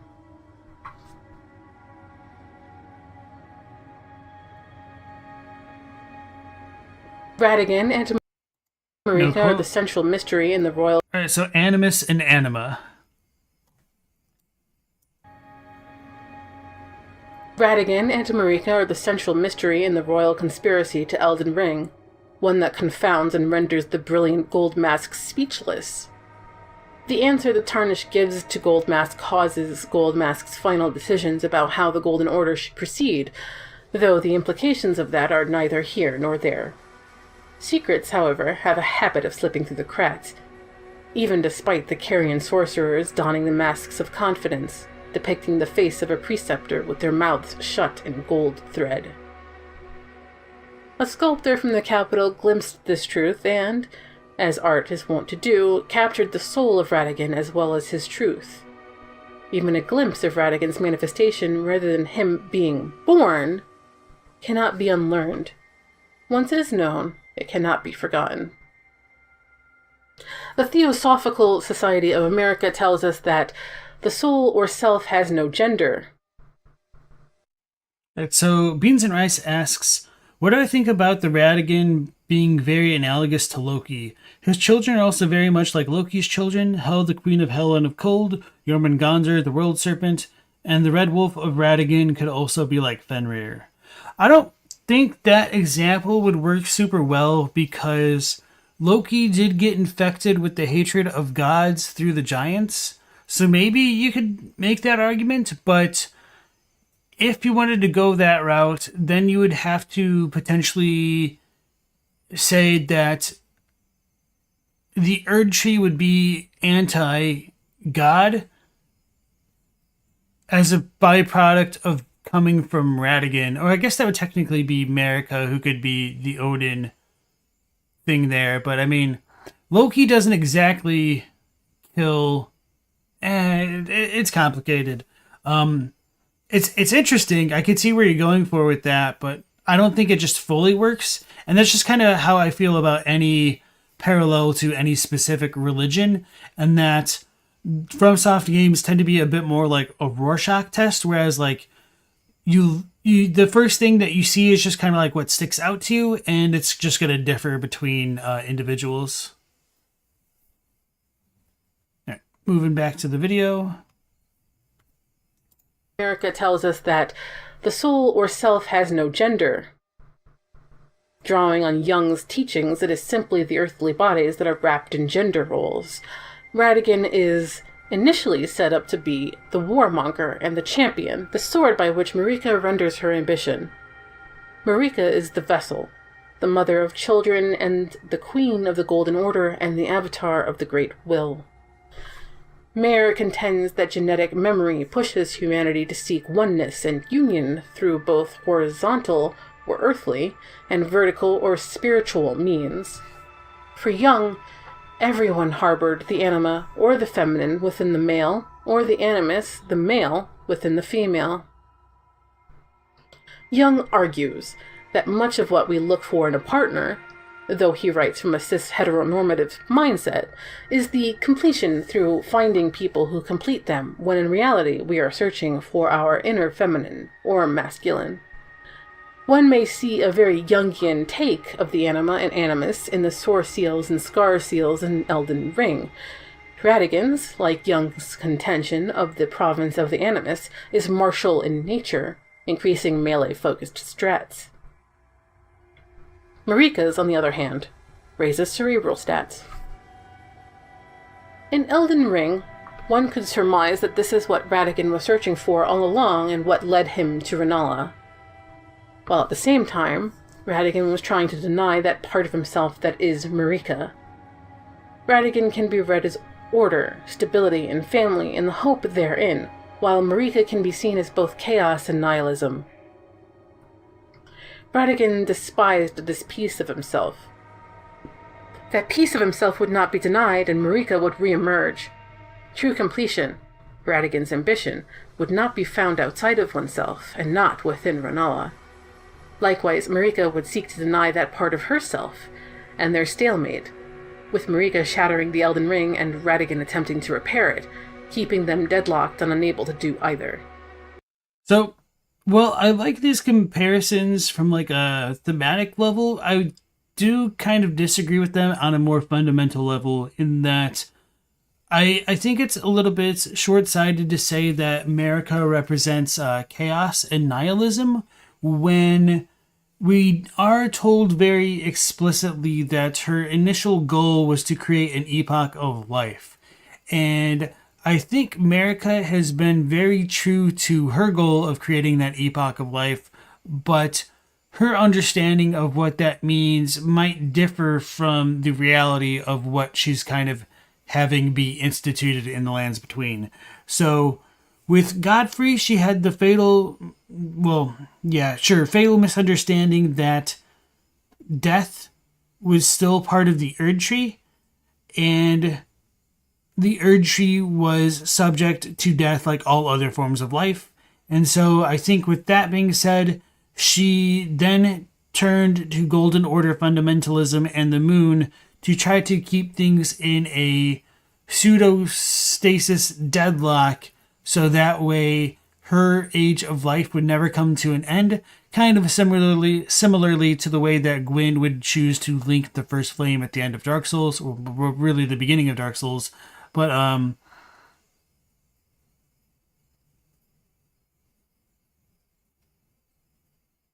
I don't think her goals are chaotic in nature, and once Godwyn dies and death gets reintegrated into the Elden Ring, Marika is terrified of death returning to the ring, and therefore most likely carries out the shattering to avoid Deathroot infiltrating the Erd Tree and breaking things beyond her control. And so she thinks the Order should be remade anew, whereas Goldmask and Ratigan truly believe in the perfection of their order. So I think Ratigan is a bit of a lost cause, and that he is going beyond the bounds of what his order should allow, whereas Goldmask would try to go back to what was before and make sure that nobody could interfere and cause a second shattering. So I'm a little bit surprised that Casitive here hasn't talked about the Goldmask stuff in more detail. I've been kind of holding that back for a bit, but maybe they'll finish it up here towards the end of the video. They kept themselves in a sort of purgatory and were unable to go on. Their mutual self-denial and, perhaps, self-loathing kept them from what Jung calls androgyny, a state where they will harmoniously integrate together. Instead of coming to terms with themselves, they struggled against each other, attempting to step around what was required of them to attain the completion they both wanted. Being two halves of the same whole, Marika and Radigan's self-denial kept them from self-actualizing, and from that cosmic world from which Mayer argues is where we wish to return to. Mirrors and mimics. What does the Tarnished see when they hold up the mirror? What is the reflection that looks back on us? Mirrors show a version of ourselves that looks like us, breathes like us, and mimics every movement we make, while our vision swims with that reflection. But what if we see in the mirror doesn't quite match up with the truth? What if the breathing of the Tarnished in the mirror doesn't quite match up with your own? In American folklore, there is the ritual of Bloody Mary, where young people try to summon the ghost of Bloody Mary, either the queen that shares the sobriquet, or a woman named Mary Wolfe. What if the mirror wasn't just a simple slab of polished metal beneath glass? What if it was a window to another world? The 2008 film Mirrors takes this to a frightening extreme, depicting a world of doppelgangers waiting to murder their real-world counterparts. In Elden Ring, we are subject to reflections, and in reflections we can both change how we see ourselves, and a reflection made manifest by liquid mercury reflects our very being. Both the host trick mirror and Furled Fingers trick mirror allows hosts or cooperators to take on the visage of the other in the attempt to fool and trick would-be assassins. E.G.'s mirror helm reflects the people looking up at him in a myriad of constellations. Loretta's own shield is also a mirror reflecting both herself and her enemies. And finally, the mirror in the Round Table Hold allows the Tarnished to change how they view themselves by changing our vision of who we are. But the pinnacle of this flat mimicry is the mimicry of Nokron and Nextella. In the ashes of the mimic tear, too many religions to count speak of humans and life being created out of clay. Khnum and Isis, for instance, in Egyptian thought, formed humans from clay and offered them life. The mimic tear in Elden Ring was the Eternal City's attempt at doing this very thing. Except they use Mercury as their medium of choice to reflect that which it is imitating. It might be a little bit of a stretch to say Mercury, although I do know why she's making that claim based off of like the previous FromSoft games. But I was going to say that I did like the analogy of comparing the mimic tears to like literal mirrors, which I don't know why I never thought about it that way, which it just does seem very intuitive that they're literally reflecting yourself back at you. And there is the one random description that I always forget what it belongs to of how the imitation can turn into the real thing over time.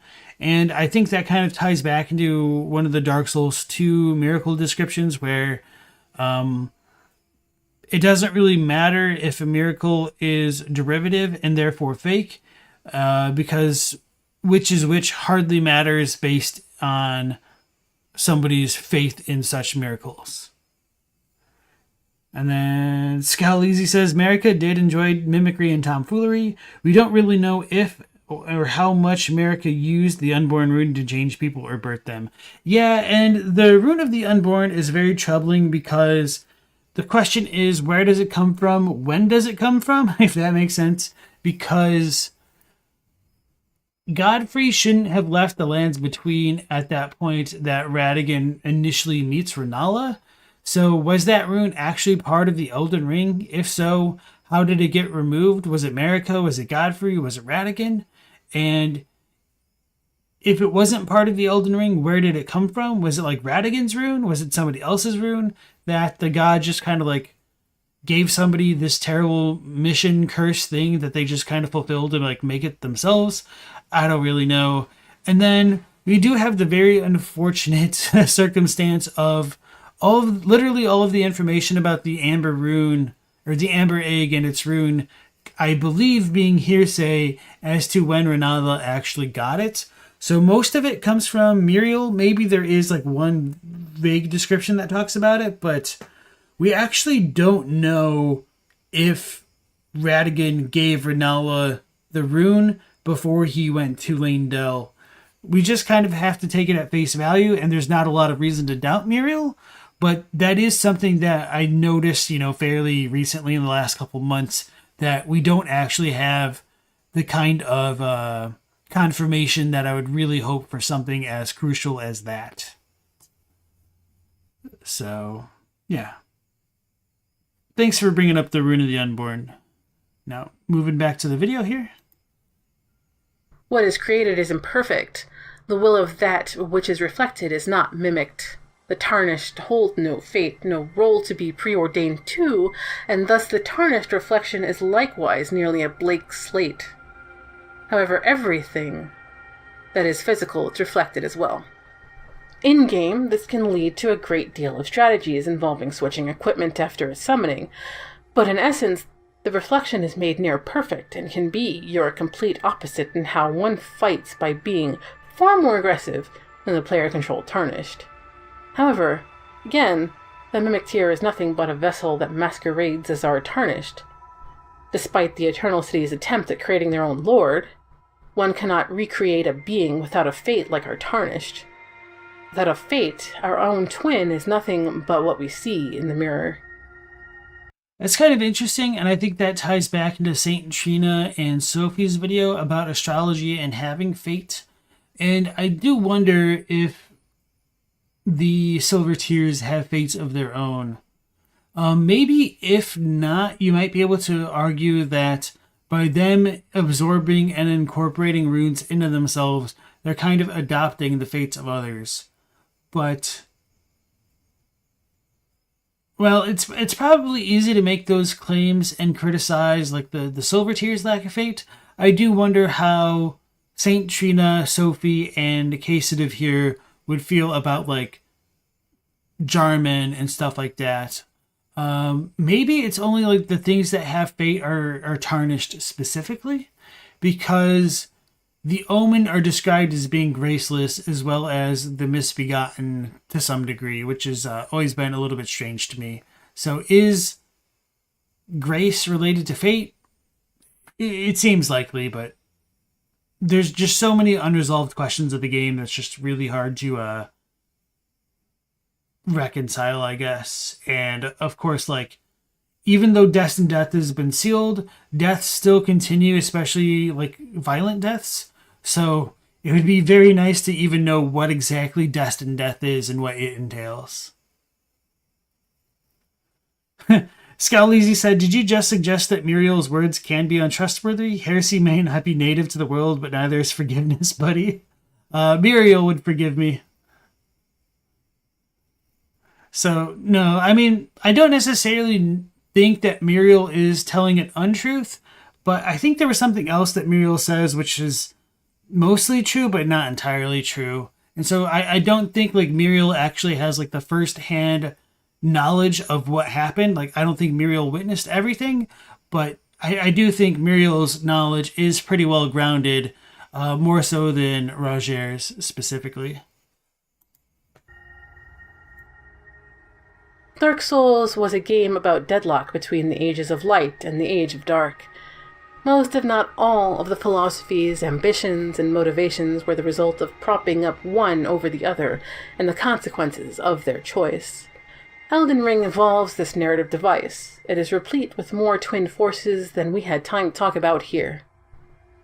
The prize for the players, the Empyreans, and the gods is to shape the world, its entire gestalt from the ontological structure down to its nature.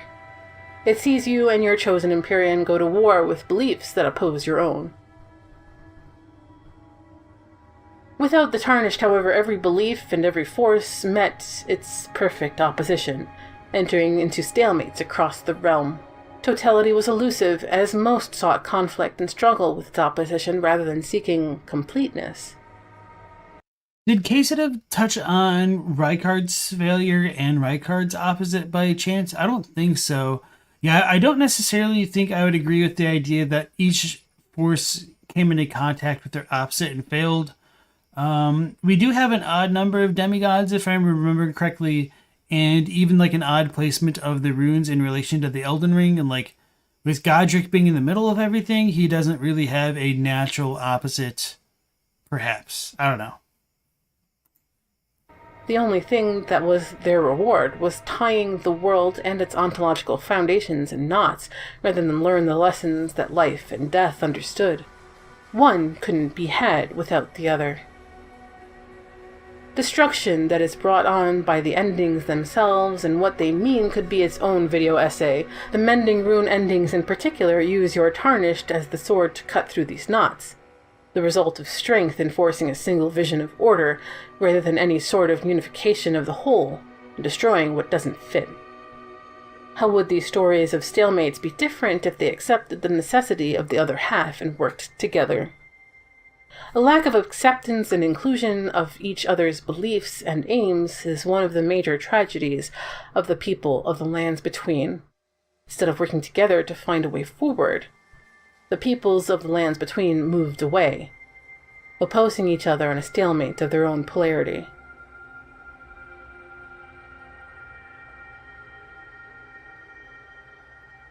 So this was a very interesting video, but I do kind of disagree with the ending here, and maybe that's just because Casitive didn't go into enough detail about this point specifically, but it's like, I wonder what they think about Ronnie in relation to the duality with her becoming the goddess of the next coming age. Obviously, she did touch very much on the duality between Ronnie and Godwin and the dark moon and the full moon. However, I don't think I think like Ronnie being able to succeed in her goal directly contradicts Theomony's closing statements here about how everything had a kind of perfect stalemate. And of course, you might be able to argue that the tarnished is what allowed them to break the stalemate, and that might be fair, but then my question is, like, how do you fit the tarnished into the kind of eternal cosmic struggle going on here? And what else about that was I going to mention? So we've got the Ronnie thing. Yeah, I guess you could make the argument that like Morgoth also doesn't have an opposite. I mean, he has Moog, but the Moog stuff was just kind of mostly brought up in relation to Mikola, and they don't really seem to cancel each other out the way that I think the rest of the video implies here. So, yeah, it's a little bit unfortunate. I don't agree with quite a lot of this, unfortunately, but I do respect the effort that went into crafting the prose and things like that. I do have a little bit of constructive criticism, though, that some of the delivery of the lines could have used improvement either through like misspeaking, like mistaking like one syllable for like another. Maybe a little bit of like the boss things, like saying Marika instead of America, which is a pretty minor thing, but it does kind of stand out to me. Just like the way we called out the Angel of the Past saying like Mog in a super Boston accent. It's not the biggest of deals, but I think with the way that the lines are delivered, it would also help if Casitive slowed down their speech, because not everybody who consumes lore materials is like a native speaker of English, and this was, I think, a little on the faster side for as dense as the language used was. And that's something that I really have to practice with, and it becomes a lot harder to sound natural doing it. But it did make it a little bit more difficult for me to follow along between the delivery, a couple of mistakes that I felt should have been like cleared up, or like a couple lines re-recorded, and just the speed of things altogether. But nonetheless, I do like the kind of observations posted here. I am a bit more curious as to looking into things like Kuon and what are they? Twin Echoes? I just remember the Japanese title, like Nemuri no Shihaisha, which is like Sleep Invader. But I'm pretty sure that's not actually the English title of it. So, there was something else that I wanted to mention, but I can't remember what it was. Oh yeah. It was Gold Mask. So going back to that idea of duality and Gold Mask, I don't think Theomony really addressed that aspect of like what's keeping Gold Mask back. Maybe they did. Maybe I missed it in the sauce there. I'm not sure. You would love to play Kuon someday. I've heard about it. It seems really interesting, and it does seem like it has a lot of ties into the other games. I'm pretty sure there's like long plays archived onto YouTube. Maybe I should like watch one of those someday. Maybe not on stream, obviously, but yeah, I don't know. All right, so let's go ahead and link Theomony's video into chat. So if you guys enjoyed the video, go ahead and give it a like as well. It's always appreciated, and or a sub. Yeah, you heard it inspired a lot of Sekiro's themes. That's kind of my understanding as well. And the moon presence almost seems like kind of lifted straight off of Kuon as well. All right. So moving into tomorrow, I did actually collect some videos and organize them that I think will take up our time effectively. We're going to watch 2 videos by Mad Luigi first. Elden Ring, which ending is the best? And then the ending of Elden Ring is a mistranslation and explanation and lore implications. As for my understanding, these 2 videos are meant to be connected. I haven't watched which ending is the best.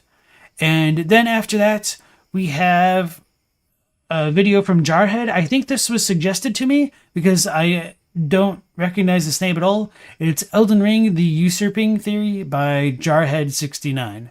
So when I think of Usurping Theory, I think of the Lord of Hollows ending in Dark Souls 3. So I'm very curious as to what they'll talk about in this video. And then to round things off, I'm thinking of just 2 more videos. One by the Lore Hunter. Don't fall for the lie in Elden Ring that brought chaos to the lands between, with a cool little icon of Creary there. So Frenzied Flame Hate. And then if we have enough time, going with Hawkshaw last with the Bear Twins Elden Ring What If lore. So I am a little bit apprehensive about the whole what if aspect, but if it is like set up very well that, you know, this is more speculation than anything more authoritative, I don't really mind, and I do like crackpot theories when they're not presented in such an authoritative way. So hope you guys are interested in looking at those videos. We will be going live again today/tomorrow, depending on your time zone, at 10 p.m. Eastern Standard Time. Hopefully we won't run into those technical difficulties which delay us 20 or 25 minutes or whatever it was. So, all right. Once again, thank you all for watching and commenting and liking and chatting and or lurking. It's all appreciated. You have a good one, and hopefully we'll catch you on the next one. Last Protagonist out.